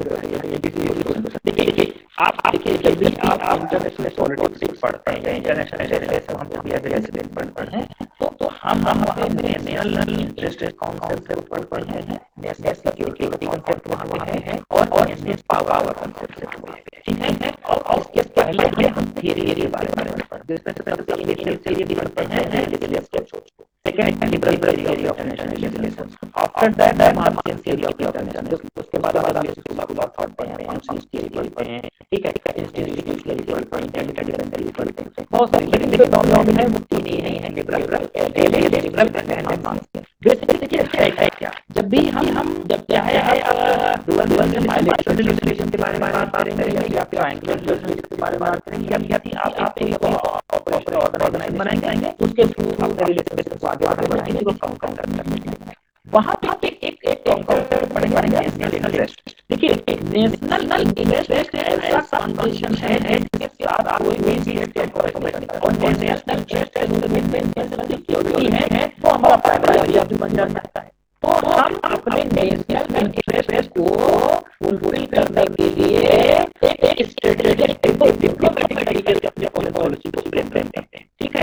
उसमें हमारा जो नेशनल इंटरेस्ट है सब हो रहा है तो हम अगर यूएसए के साथ हो रहा है तो हम यूएसए के साथ जाएंगे, अगर बेसिकली जापान भारत के साथ हो रहा है हम जापान भारत जाएंगे, तो हमारे मल्टीपल हम एक स्ट्रेटेजी नहीं रहना चाहते हम। जैसे कि जब आप देखते हैं भारत जब आजाद हुआ तो नेहरू ने क्या कहा कि कोल्ड वॉर की सिचुएशन शॉर्ट थी, ठीक है, तो विश्व दो भागों में बटा हुआ था, एक तरफ रसिया था, एक सरकार था, इस सिचुएशन क्या हुआ बहुत प्रयास हुआ है, ठीक है, वो हर एक में लिया जाए उसी तरीके से तो प्रयास की तरफ भी होता है। और दौरान देखा है कि नॉर्मल प्लान जैसे प्लान, ठीक है, ये हम लोग ठीक है, इकोनॉमिक प्रोग्राम ये विड्रॉ किए गए आप हमारे देखिए वहाँ भारत फॉरेन पॉलिसी बहुत स्ट्रेटेजिक डिप्लोमेटिक तरीके से नेहरू ने कहा कि इंडिया आजाद हुआ है, हम प्रोसेस में हैं, ठीक है। अगर हम एक ब्लॉक आजाद करते हैं तो हम क्या होगा कि हम दूसरे ब्लॉक जो बेनिफिट है उससे हम महरूम रह जाएंगे, तो हम इस कंडीशन को अवॉइड कर सकते हैं। इसलिए जरूरी बात है हम किसी भी डिबेट में शामिल नहीं होंगे और यही वो कंडीशन थी जब एनवायरनमेंट का जन रहता है। और क्या होता है हम एक ऑर्गेनाइजेशन को बिल्ड करते हैं, नेहरू जो आप जानते हैं उन्होंने फ्रेम किया और किसी ब्लॉक हमारी इंडिपेंडेंस हम तक भूमिका में रहेंगे बहुत ज्यादा। लेकिन मसला क्या है कि कोई भी स्टेट अपने नेशनल इंटरेस्ट के साथ या अपनी नेशनल सिक्योरिटी के साथ कॉम्प्रोमाइज नहीं करता है। और अगर इस तरीके का कोई क्वेश्चन है कोई इसमें आप एक कोई प्रॉब्लमेटिक सिचुएशन आती है तो वो किसी हद तक जा सकते हैं, ठीक है। अगर उनको लगता है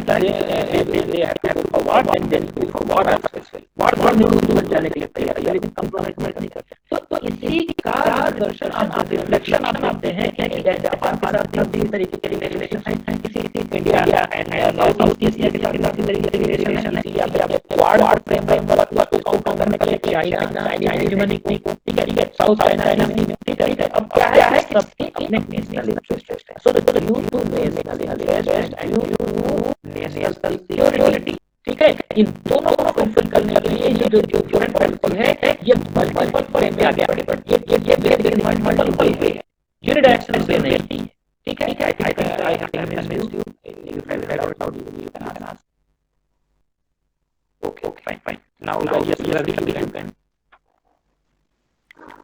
सर जैसे हम पैंडेमिक के दौरान ये देख रहे हैं जो कॉर्पोरेट पॉलिसी वो लिबरल पर्सपेक्टिव से देखी जाती है, अगर वो वर्ल्ड में और गवर्नमेंट हैं बड़े मोड में हेल्थ डिलीवरी कर रही हैं, बट देखते हैं तो ये फॉरेन पॉलिसी को बात इम्पैक्ट करेगी नहीं। जैसे मतलब जैसे जो ये हमारे बीच कॉर्पोरेशन है, ये कॉर्पोरेशन इस तरीके से दिख रहा है कि आगे चलिए हमारी फॉरेन पॉलिसी यानी इंडिविजुअल की फॉरेन पॉलिसी पावर को इन्वॉल्व करेगा। जैसे यूएस ने कुछ किया, ठीक है, फेवर में आ दिया, वहाँ से हमारे लिए कितना सारा सामान है। लेकिन जब हम अपनी फॉरेन पॉलिसी बनाएंगे तो हम इसमें डिनाई नहीं कर सकते कि हमारी मनी पॉलिसी हमारे फॉरेन पॉलिसी को बैक करेगी।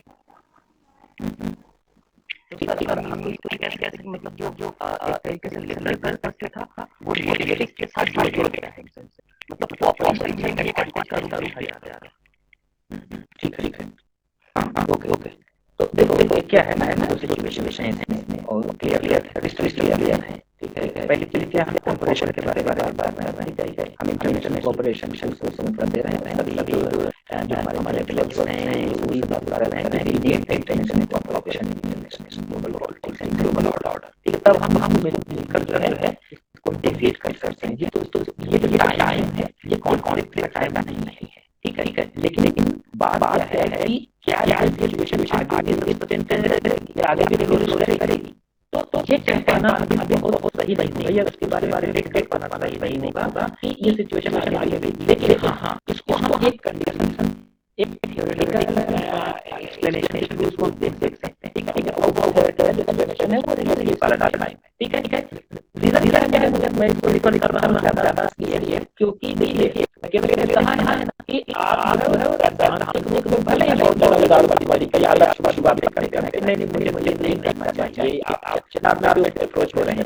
लेकिन व्यवहारिक रूप में प्रैक्टिकली आप जो है इस बात पर बात करते हैं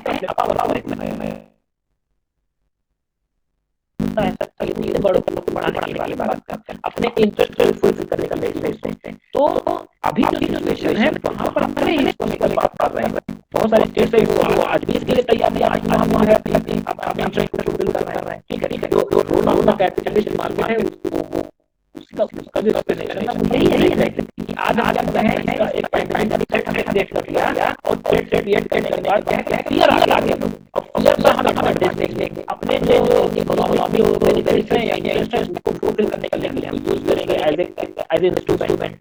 लोग हैबिट होंगे खत्म आई देंगे, ठीक है। अनाप रेट पे उसको हम बेचेंगे। तो इसके साथ जो क्वेश्चन ये होगा कि आप इंटरनेशनल पॉलिटिकल कोऑपरेशन के बारे में बात कर रहे हैं, लेकिन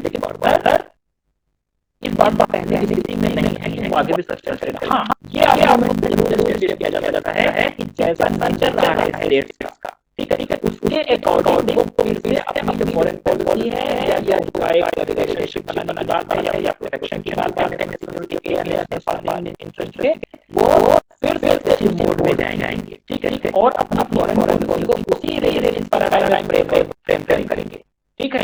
और ये हमेशा ऐसा ही आगे भी ऐसा ही कोई स्टेट को मैं करेगा अपने नेशनल इंटरेस्ट से, जहां उसको लगता है हमारा लॉस हो रहा है कल साइड के पहले मैंने देखी ये पॉलिसी कर रहे हैं और ये जस्टिफाइड है। कोई स्टेट वो होता है कि लिबरल हम एक आइडियलिस्टिक स्टेट में बात कर रहे हैं, लेकिन जरूरी नहीं है वो बेसिकली फुल्ली जो वहां पे क्या बात हो रही है।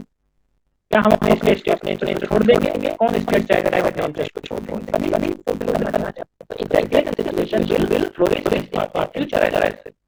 ओके रवि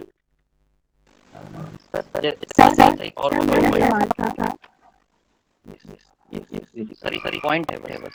जैसे हमने बात की है मतलब नॉर्मली देखिए जब मतलब पैंडेमिक आया हमने कि जो डेवलपमेंट है वो डेवलपिंग कंट्री की मदद है ज्यादा और डेवलपिंग कंट्रीज जो कंट्रीज हैं वो तो सर मतलब क्लियर चेंज मतलब इंटरनेशनल सिनेरियो बन इसको आप तरीके से देखते कि मतलब तरीके से एक हायरार्की बन गई है, मतलब अपने आप मतलब उन्होंने पोजीशन सेटअप कर दी कि हम हमारे डेवलपमेंट हमारा सपोर्ट करेंगे और उसने एक लाइन ऑफ ऑथोरिटी और कमांड चला दिया कि मतलब हमें अगर आ सकते हैं अमेरिका से हम भूटान से आप नहीं करते एक कॉन्ट्रडिक्टरी सिचुएशन भी बना रहा है। हम ये कह रहे हैं कॉपरेशन कर और वो कॉपरेशन जैसे यूनिलैटरल हम ऊपर वाले को यूजुअली नहीं देने की कोशिश होता है वो कौन से आगे निकालने भूल तो नहीं हम आगे होगा एग्जैक्टली ठीक है। देखिए क्या है ना जैसे कहा कि अभी हम एक हाई देख रहे हैं सुपर पावर स्टेट्स हैं वो जो डेवलपमेंटल स्टेट्स हैं वो हेल्प कर रहे हैं, जो डेवलपमेंटल स्टेट्स हैं वो डेवलप स्टेट्स को जो हेल्प कर रहे हैं। तो एक चेन दिखाया गया। देखिए इसको भी हम जोड़ देखेंगे कि किस लिए कर रहे हैं, what is the cause behind that.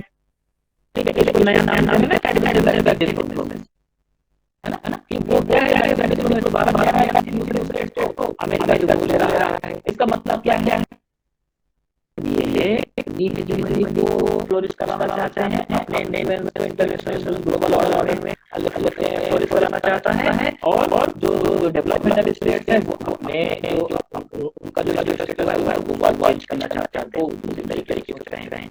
उनको लगता है कि हमारा जो स्टेटस है वो इनहेंस हो जाए, और जो सुपर पावर जाते हैं और स्ट्रेंथन हो जाए।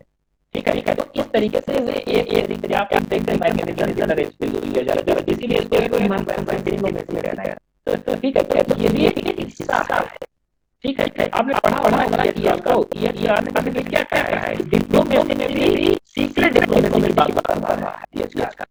ठीक है, 20 ईयर आप जब पढ़ेंगे तो क्या है, तो कनाडा डिप्लोमेसी में भी सीक्रेट डिप्लोमेसी की बात कर रहा है। सीक्रेट डिप्लोमेसी का वो एक फ्रेगमेंटेड फॉर्म है डिप्लोमेसी का, पूरा आप नहीं जोड़ भी करते हैं डिप्लोमेसी। ये भी इसी इंटरनेशनल पॉलिटिक्स का हिस्सा है, उसको आप थोड़ी यूज कर रहे हैं, आप आतंकवादी की तरह थोड़ी इस्तेमाल कर रहे हैं। आप इसके पीछे आपका एक एजेंडा है। एजेंडा क्या है, कल को अगर आपको इंटरनेशनल फोरम में कहीं पर किसी तरीके के वोट की जरूरत होती है, वोट की जरूरत होती अपने पक्ष में, तो जिसको आप दे रहे हैं इस तरीके का आप डिप्लोमेसी कर रहे हैं, डिप्लोमेसी वो आपको सपोर्ट करेगा। इसके पीछे का जो काम कर रहा है बैक टाइम में आपका इंटरेस्ट के पीछे है, तो एजेंडा आपका क्लियर है वहां पे।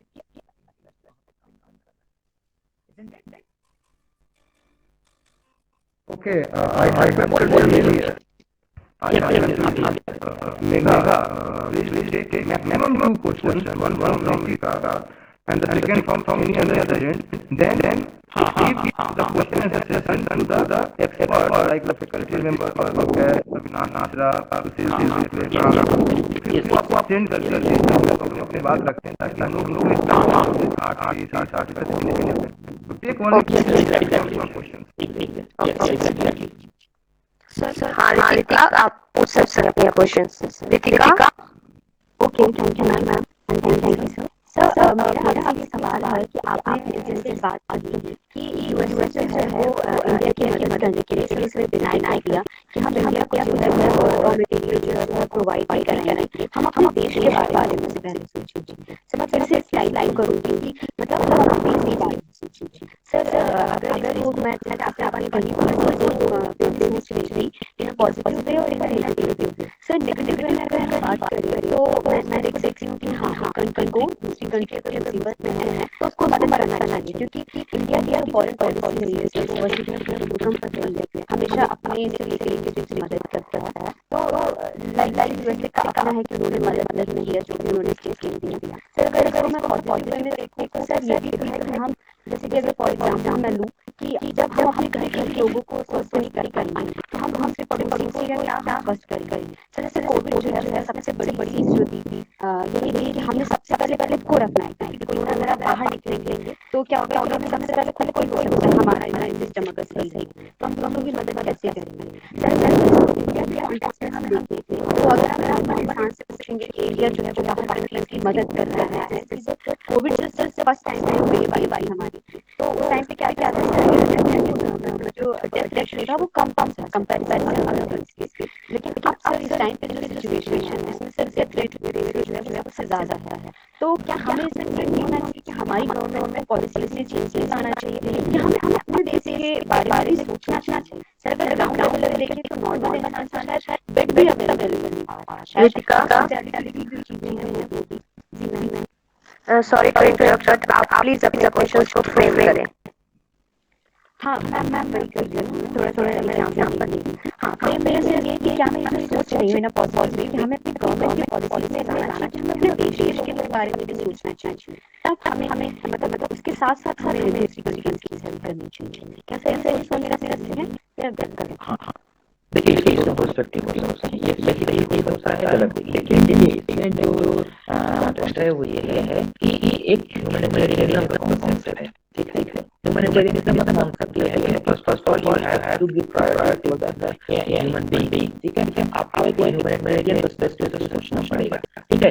इसीलिए आपने देखा था कि ट्रम्प एडमिनिस्ट्रेशन ने प्रोटेक्शनिज्म पॉलिसी को अडॉप्ट किया, उसने कहा अमेरिका फर्स्ट, क्योंकि बहुत इस ग्लोबलाइजेशन वर्ल्ड में आप इस तरीके की बात कैसे कर सकते हैं, पूरा वर्ल्ड ग्लोबल विलेज वर्ल्ड हो गया है, तो आप इस तरीके की बातें कैसे कर सकते हैं। अगर मान लीजिए आपके पास रिसोर्सेज हैं, उसका मतलब ये है आपको सिर्फ पर्सनल इंटरेस्ट फुलफिल करना है, और स्पेसिफिकली जब तरीके की ग्लोबल क्राइसिस हमारे सामने खड़ी हुई हो, तो वहां पर हमारे रिसोर्सेज है या हम जितना भी कर सकते हैं on the basis of the humanitarian ground, तो हमें क्या करना है, एज ए होल सोचना पड़ेगा, ठीक है। कोई भी स्टेट हो, ठीक है, रिसोर्सेज वाली बात है, कोशिश की बात ये होती है कि हमको एज ए होल सोचना है और ह्यूमैनिटेरियन ग्राउंड पर सोचना है, ठीक है। तो इस पॉजिटिव और नेगेटिव में जो आपने पॉजिटिव नेगेटिव दोनों ही पर्सपेक्टिव हो सकता है कि वहाँ के जो डोमेस्टिक जो वहाँ के सिटीजन हैं, पहले हम अपना देखना चाहिए, बाद में हम दूसरे का देखना चाहिए, लेकिन जब आप बड़े हैं तो आपकी रिस्पॉन्सिबिलिटी भी होती है, ठीक है। आपकी एक ह्यूमैनिटेरियन रिस्पॉन्सिबिलिटी भी होती है कि आपको मन में तो सोचना है, ठीक है, तभी तो आप कहलाएंगे। आप जो है क्या कहते हैं कि आपने सबके बारे में सोचना शुरू किया है, ऐसे आप देंगे। तो this is also very important. Here I want to establish this argument and we don't need to use and don't need to adopt the policy of protectionism. हमें प्रोटेक्शनिज्म पॉलिसी को अडॉप्ट नहीं करना है ऐसे ग्लोबल क्राइसिस, हमें इस पे जाना है, और we have to adopt the humanitarian approach. Okay, so this is in my view, this is a important aspect. Hello sir, thank you sir. मैं Yes, please. सर जैसे कि इंडिया ने अमेरिका चाइना के खिलाफ एक्शन लेते हुए उनके app को बैन किया है, और अमेरिका ने क्लियर किया कि ये जो वायरस कोरोना वायरस वो वहां से निकल के आया है, तो यूएनओ और डब्ल्यूएचओ क्यों नहीं इस इलाके का संज्ञान ले रही है, कारण ये चाइना सिक्योरिटी काउंसिल का परमानेंट मेंबर है। देखिए, मैंने कहा, sorry to interrupt Prakash sir, मैं आंचल का भी क्वेश्चन ले रही हूँ, आप कंक्लूड कर दें। आंचल, यस मैम, आप अपना भी क्वेश्चन बताएं। Sir can Marxism as a political ideology is more relevant in this global pandemic? गांधीयनिज्म, Yes sir. Fine, ठीक है। देखिए, पहला क्वेश्चन है वो को लेकर है। देखिए क्या है ना कि पूरा पैंडेमिक में क्या हो रहा है कि हम इकोनॉमी का यहाँ पे मैं ये ऐड करना चाहता हूँ, the role of the capitalist market, ठीक है। कैपिटलिस्ट मार्केट का जो रोल है ना, वो क्या है, बेसिकली मैक्सिमाइज देयर इंटरेस्ट, अपने जो इकोनॉमिक इंटरेस्ट है उसको मैक्सिमाइज किया जाए, ठीक है। तो वो क्या कर रहे हैं कि अपने जो मेडिसिन यूजेस है, प्रोडक्शन है, उसको बढ़ा रहे हैं, और क्या कर रहे हैं, अपने जो मेडिसिन है उसको ग्लोबल मार्केट सेल कर रहे हैं, तो वो एक प्रोडक्ट शुरू कर देते हैं। इसीलिए मैंने वहाँ पे आपको कहा कि humanitarian effort for the must, ठीक है। ह्यूमैनिटेरियन अप्रोच हमको वहाँ पे अडॉप्ट करना है, चाहे वो चाइना हो या जो है पूरा एज ए होल प्लेटफॉर्म देखेंगे, उन सभी का एक अल्टीमेट गोल है, और गोल क्या है, आपस में ही जो रिलीजन है वो हम बनाए रखेंगे। इसीलिए आपने देखा होगा, पढ़ रहे होंगे, तो reform in the security council बहुत बड़ा डिबेट है, वो हमें रिफॉर्म करनी चाहिए, और बहुत लोग वहाँ पर करना चाहिए, 5 ही लोग का डिसीजन लेंगे पूरे होल वर्ल्ड के बारे में, ठीक है। तो ये लोग क्या कहते हैं कि उसको भी कर देता है पहले में, और ये भी का एक एजेंडा होता है। देखो क्या है कि हम इस बार जो कर रहे हैं ना, उसके नेक्स्ट टाइम जो करते हैं वो भी एक दूसरे के साथ तरीके से दैट इज कि वो अपने स्टेटस को छोड़ना नहीं चाहते। इसीलिए रियलिटी अप्रोच जो इंटरनेशनल पॉलिटिक्स का है वो बहुत डोमिनेंट है, बहुत रिलेवेंट हो जाता है, ठीक है। Comparative to the liberal theory of international and comparative to the Marxist theory of international relations, ठीक है। तो ऐसा क्योंकि वहाँ पर एक कॉन्टेक्स्ट है, अब कॉन्टेक्स्ट क्या है कि हमको तो अपने पहले करना चाहना ठीक है। उसके बाद जो नेक्स्ट क्वेश्चन है वो है कि गांधीज्म क्या कॉन्टेक्स्ट में रिलेवेंट है, बिल्कुल रिलेवेंट है गांधीज्म बेसिकली क्या है, हम उसको बहुत ही एक एब्स्ट्रैक्ट फिलॉसफी को मानना चाहते हैं, ठीक है। लगता है मैंने कोई मतलब नहीं है, इसी तरीके का रिलेवेंट नहीं है, लेकिन now become the relevant ideology. ठीक है, क्योंकि हम वहाँ पे रिलीजन के बारे में बात कर रहे हैं, के बारे में बात कर रहे हैं, ह्यूमन फर्स्ट पॉलिसी की बात कर रहे हैं, नेचर की पॉलिसी बात कर रहे हैं, वहाँ पे हम ह्यूमन फर्स्ट के बारे में वहाँ पे बात कर रहे हैं। ठीक है, और एक कॉन्टेक्स्ट और है गांधीनिज्म और के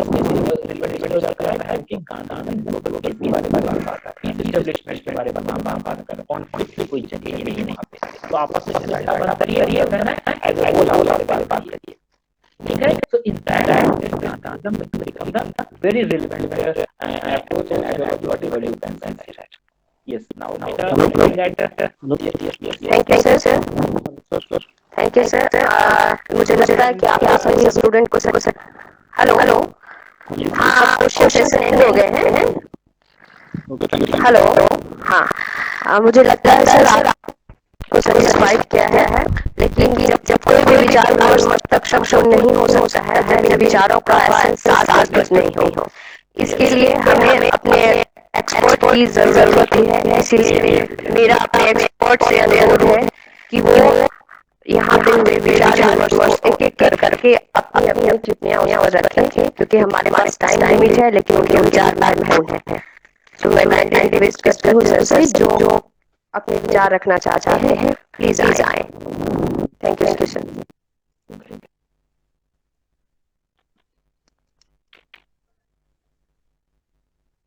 yes.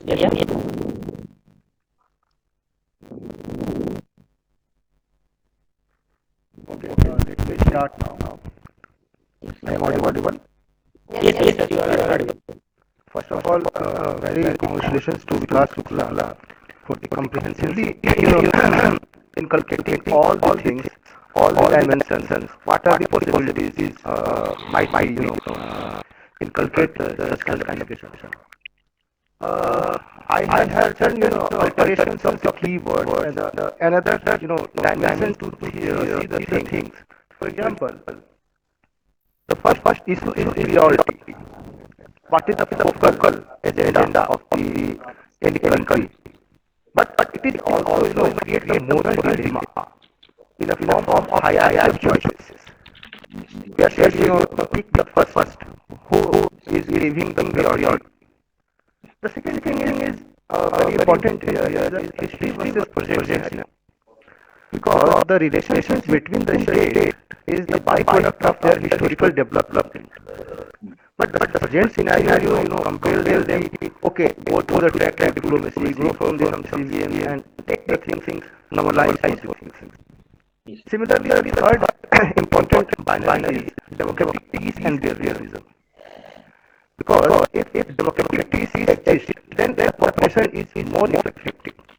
While realism never talk about any kind of cooperation. Yes. The most important next is the capacity of state, because the capacity of state is very state to state, and it is also one of the important phenomena to take on issue. Similarly, global institutions and the skepticism.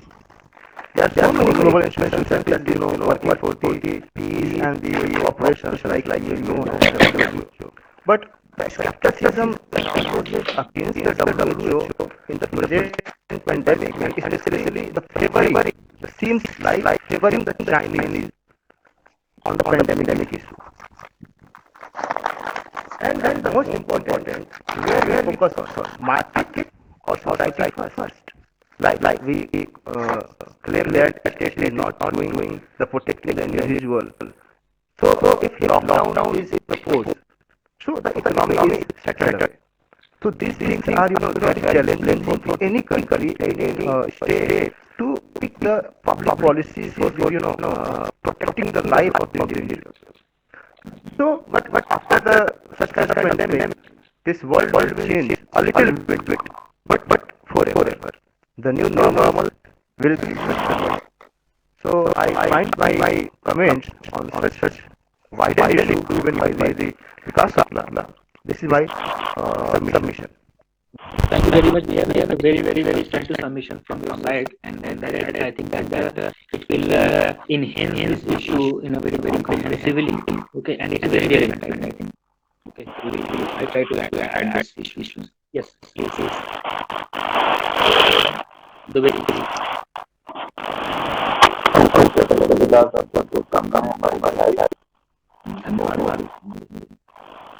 आपने लिया दो मैं add करना चाहता था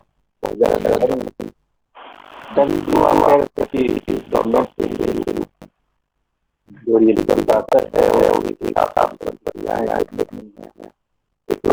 है मतलब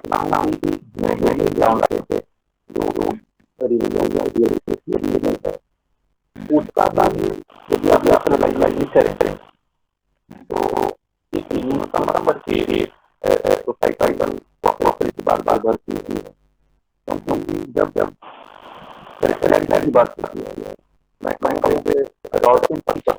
कहता हूँ कि जो रीजन का कॉन्सेप्ट है ऐसा नहीं कि पॉजिटिव रीजन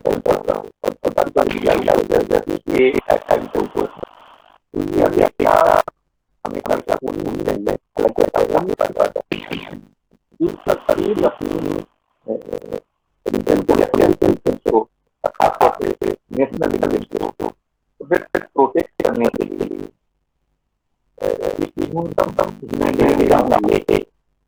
और दूसरी बात ग्लोबल मैं कहना चाहूंगा कि इंडियन के बाद जो चीज होगा वो देखने वाली बात लग रहा है कि जिस तरीके से कैसे कर रहा है पावर ग्लोबली मुझे लगता है वो और कम थी और जो ताकत है कंफर्ट करता है बात बढ़ेगी मैं कहना चाह रहा था बाकी आप क्या बोला आपके बहुत धन्यवाद thank you very much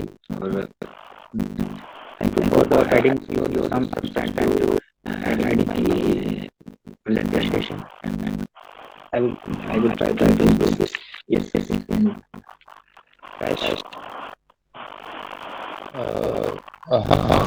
एक बहुत ही कॉम्प्रिहेंसिव बढ़िया लेक्चर था ये पेंडेमिक के ऊपर लेकिन अभी खैर सुझाव तो नहीं कुछ मन में सवाल और देखिए इसी बीच काफी जो ग्राउंड रिपोर्टर्स हैं या फिर जो क्राउड फंडिंग मीडिया है उसने काफी स्टोरी पेंडेमिक के ऊपर और वर्ल्ड ऑर्डर ऊपर और पेंडेमिक में किस देश की क्या स्थिति रही है जिसके ऊपर काफी चर्चा पड़ी चाहे न्यूज लॉन्ड्री हो या कारवा मैगजीन हो या इंक्लूडिंग बीबीसी जिसमें हम लोग बात समझते हैं तो एक तो ये चीज है कि पेंडेमिक के बाद हमारी जो विश्व गुरु वाली आइडेंटिटी है जिसको हम बिल्ड करने की कोशिश कर रहे हैं तो पेंडेमिक के बाद उसकी क्या स्थिति क्योंकि हमारे अंदर में एक ऐसा लीडर उभर के आया है कि जहाँ हम देख रहे थे कि ट्रम्प के रेल में अमेरिका ने अपने बॉर्डर बंद करना शुरू किया था और उस समय चाइना ने पूरे देश को मेडिकेयर ऑफर किया इंक्लूडिंग यूरोप में बाकी जो सामाजिक भेजा तो उस समय एक डिबेट उभर के आया कि क्या विश्व जो लीडर की जो छवि है वो फेड हो रही है और चाइना साइन कर रहा है तो दो महाशक्तियों के बीच में जबकि हम देखते हैं कि एक महाशक्ति हमारे तो उस भूमि में हमारा भारत आता है नंबर 1 और ये भी हमें देखने को मिलता है कि हम अपने डोमेस्टिक लेवल पर कितने तैयार हैं क्योंकि विश्व गुरु का उदाहरण लगातार था कि जब हम अपने घरेलू स्तर पर कहते हैं कि चाइना है या अमेरिका है हम देखते हैं कि प्रत्येक देश आज मदद कर रहा है ग्लोबलाइजेशन का कॉन्सेप्ट लगभग एकदम चैलेंज हो गया है भाई और जहाँ पूरी दुनिया में आप देख रहे हैं कि लोग सहायता पहुँचा रहे हैं उस समय हमारी स्थिति है कि हम दुनिया से सहायता लेने की स्थिति में तो गिव एंड टेक रिलेशन में आ गया डिस्पाइट ऑफ डिप्लोमेटिक कंसेंसस पे। तो मेरा यही कहना था कि भाई पैंडेमिक में और ज्यादा वो अपने जो समस्याएं हैं उसके ऊपर विचार करना है और तो उसको दूर करने का प्रयास करना चाहिए। विकास बाबू का लेक्चर बहुत अच्छा था। इन्होंने कोल्ड वॉर का व्यू भी दिया जो अभी भी एक तरह से चल ही रहा है चाइना और अमेरिका के बीच में वर्ल्ड लीडरशिप को लेके काफी बढ़िया था। और रियलिज्म के ऊपर भी काफी उन्होंने बताया। और एक चीज और ध्यान देने वाली बात कि आफ्टर पैंडेमिक जो न्यू नॉर्मल का कॉन्सेप्ट क्रिएट हुआ है वो कैसा होगा और उसमें हमारे देश की हमारे भारत की समाज की और इंक्लूडिंग आवर डेमोक्रेसी और गवर्नेंस इसकी क्या पोजीशन होगी ये देखने वाली बात होगी। तो इन्हीं बातों के साथ मैं डॉक्टर को धन्यवाद इसलिए करता हूँ। उन्होंने काफी बिल्कुल माइंड ब्लोइंग लेक्चर डिलीवर किया और इस को बहुत अच्छे से टैकल किया काफी अच्छे सुझाव की। So thank you very much. Thank you guys for adding some good things and relevant. It's very interesting the concept of the new normal. And that is the need to. That is why I have been that in a need to reform some governance system because if you are not able to reform our governance system, how it's possible that we can become the global leader? There is no possibility. Exactly. So first of all, we have to look at the things in first of all on the domestic level.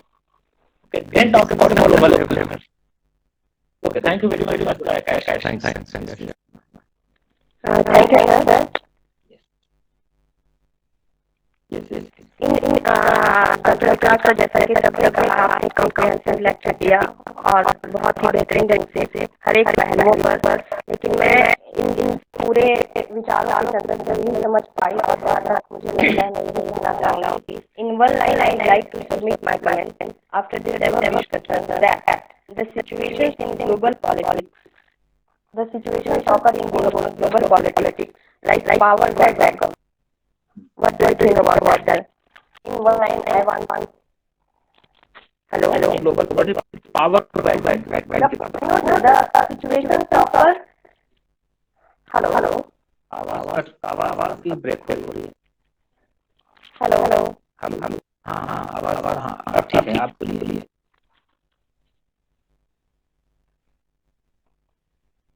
Yes, please. Hello. I'm audible. Hello. Yes, please. हाँ, आवाज आ रही है, आप बोलिए। Sir मैं ये कहना चाह रही हूँ पावर वैक्यूम की सिचुएशन हमारे ग्लोबल पॉलिटिक्स में। हेलो। हाँ, बोलिए। हाँ, पावर वैक्यूम की सिचुएशन मुझे लगता है कि आज हमारे इंटरनेशनल पॉलिटिक्स में देखने को मिल रहा है। Do you agree with that? देखिए पावर वैक्यूम की जो बात है ना वो इंटरनेशनल पॉलिटिक्स में हमेशा से रहा है और इसी पावर वैक्यूम को फुलफिल करने के लिए या इसमें ही अपनी जगह बनाने के लिए इंटरनेशनल पॉलिटिक्स में हर एक प्रयास करता है, उसका एफर्ट भी उसी से रहा है। ठीक है, इसीलिए मैंने उसमें स्टार्टिंग में कहा, मैंने नहीं कहा है, आज भी बहुत सारे बड़े स्कॉलर्स बताया है कि बेसिकली क्या है ना कि हम अपने जो प्रेफरेंसेस हैं या हमारे जो प्रायोरिटीज हैं या हमारे जो नेशनल इंटरेस्ट हैं, ठीक है, या हमारे स्टेट के जो मेन इंटरेस्ट हैं उसको फुलफिल करने में सबसे पहले प्रायोरिटी देते हैं। ठीक है, या हम कह सकते हैं या अपनी हेजेमनी को या अपने स्टेटस को हम अपना मेंटेन करने के लिए या उसको हम बनाए रखने के लिए हम हमारे प्रयास करते हैं। अगर तक स्टेटस को कहीं से चैलेंज कर देते, अभी कैश ने भी ऐड की क्या है चाइना और ये बीच बात हो रही है जो हम लोग कॉन्सेप्ट इमर्ज कर रहा है, तो ये जो राइवलरी है चाइना और ये जो राइवलरी है ये रिफ्लेक्शन है उसी पावर पॉलिटिक्स का। ठीक है, जहाँ पर उस गैप को भरने के लिए दोनों कोशिश कर रहे हैं और वो गैप कंप्लीट होना चाहता है। तो इसी कॉन्टेक्स्ट में क्लैश है ना, ये ट्रायंगुलर हो गया, डिबेट ये ट्रायंगुलर हो गया और ट्रायंगुलर इंडिया एक थर्ड लेवल पे कर दिया गया। Now basically this debate is divided in a triangular form, US, China and India is basically in a debate. ठीक है, ये एक प्रोसेस आगे बढ़ रहा है और ये हमेशा से चलता रहेगा। Okay sir, thank you. तो सर सर क्या कहना चाहिए आप? वेरी गुड जी, आप काफी अच्छे से आज देख रहे चीजों को और मुझे लगता है कि मैं आपके एकदम अप्लाई करूँ दूसरी बात मुझे लग रहा है कि हमारे प्रशांत भी जुड़े हुए हैं और प्रशांत बोल नहीं रहे हैं। बड़ी अच्छी बात है कि आपने सर मेरा उससे इंट्रोडक्शन नहीं है, तेरा इंट्रोड्यूस किया। वो फिलहाल नेशनल पंजाब नेशनल बैंक में लीगल ऑफिसर हैं। जी जी। साथ ही साथ उन्हें एक नई अपॉर्चुनिटी मिली है कि वो अब एमआईटी पटना में विजिटिंग प्रोफेसर भी हैं बैंकिंग लॉ के लिए। और चूंकि वो लॉ से रिलेटेड हैं, पॉलिटिकल साइंस एक नेचुरल सेकेंड होम हो जाता है, इसलिए हमने रखा भी है कि भाई आप आए और एक लीगल लेवल से लीजिए। हमारे जो ग्रुप में लोग हैं हम लोग भी उससे लाभान्वित हों। तो मैं चाहूँगा उसके बारे में प्लीज करेंगे।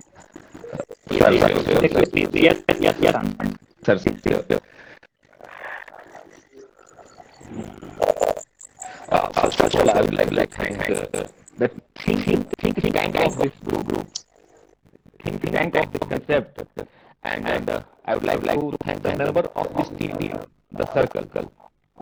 Then I would like to thank my learned senior and learned friend, Dr. Vikral Sakla, who is now assistant professor in Department of Political Science, Government Degree College, Jakholi. And really topic was quite new for me, reshaping international politics during the pandemic era, during this COVID-19 era.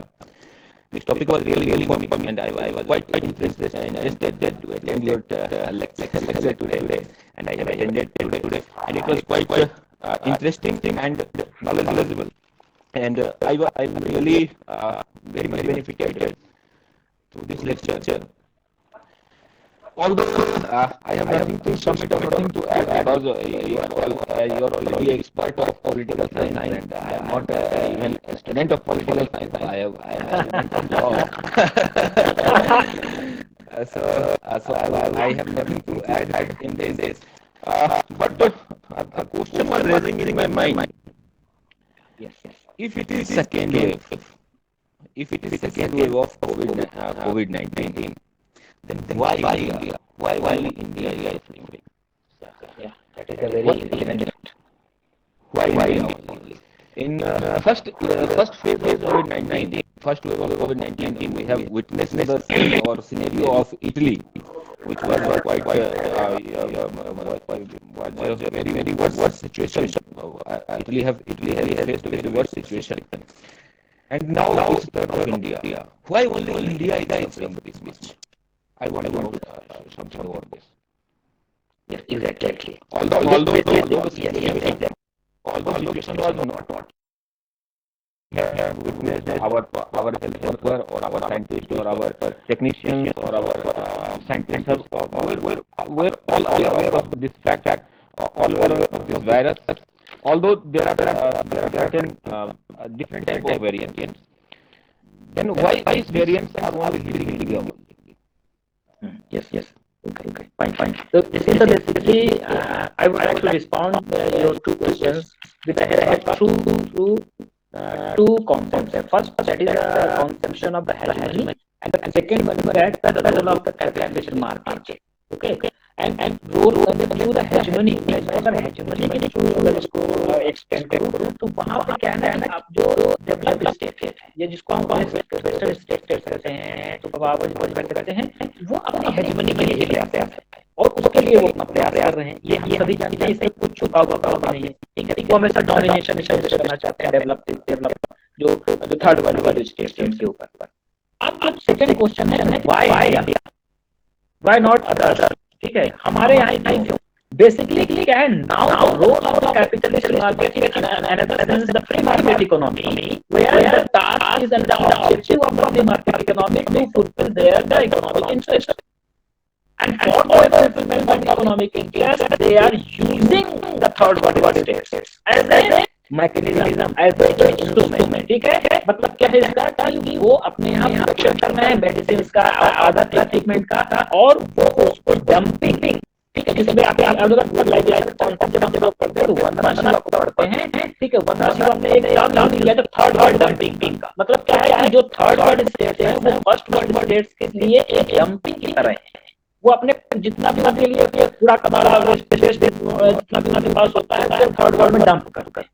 ठीक है, तो they are using as a instrument, ठीक है। तो कोविड-19 ये भी एक discussion का इशू ये भी है कि भारत में क्यों है, और भारत में जो है ये जो वेस्टर्न स्टेट्स है ना, वो अपनी मेडिसिन को बेचने का एक जरिया बना रहे हैं, दे आर गेटिंग ईयर, ठीक है। क्यों ऐसा है? क्योंकि हमेशा से लोगों को दिया गया ट्रांजिशन पीरियड, ठीक है, मौसम का ट्रांजिशन पीरियड, सर्दी जुकाम खांसी तभी तो हो रहा है, नॉर्मल है, नहीं हो रहा है तो हमारा ऑलरेडी बीमार चेकअप कराना पड़ेगा, तो ये तो जरूरी है होना। अब इसी में कोविड हो जा रहा है हमको, अब कोविड हो जा रहा है तो मेडिसिन खरीदना है, मेडिसिन के साथ और भी इंस्ट्रूमेंट खरीदना है, तो market is flourishing now and India is a huge market. आपने देखा है सभी स्टेट इंडिया के अपनी आई लगा के बैठे हैं, ठीक है। कैसे हमें मार्केट यूज करने को मिले, अब कुछ तैयार है कंप्रोमाइज करने के लिए। इंडिया की वॉइस सुनी जा रही है, क्यों? Because we have market, and market को यूज करने के लिए कुछ होना चाहिए ना, तो they are using this as an instrument. So I think that the answer of the question, but I'm not sure that this is the मतलब हम इसको कंफर्म मतलब हम इसको एस्टैब्लिश नहीं कर सकते कि एग्जैक्टली यही है, बट नहीं ये इससे इनकार भी नहीं करते। Okay. Thank you, Vikas sir. Yes, please. This side. Question answer. And just a minute, Vanshika. Now Megha ji, please decide what we have to wind up, or we have to basically sustain the discussion. We have to in the level time over. Time is so time we have to remember the time as well, Vanshika. So only like you said dumping of third world. So third world, the countries which are being developing right now. Yeah. Developing and underdeveloping and least developing. Okay. Only this time. Okay, fine. Thank you. Okay, now you make to Yes, sir. make a thankful note for the mind session. Okay.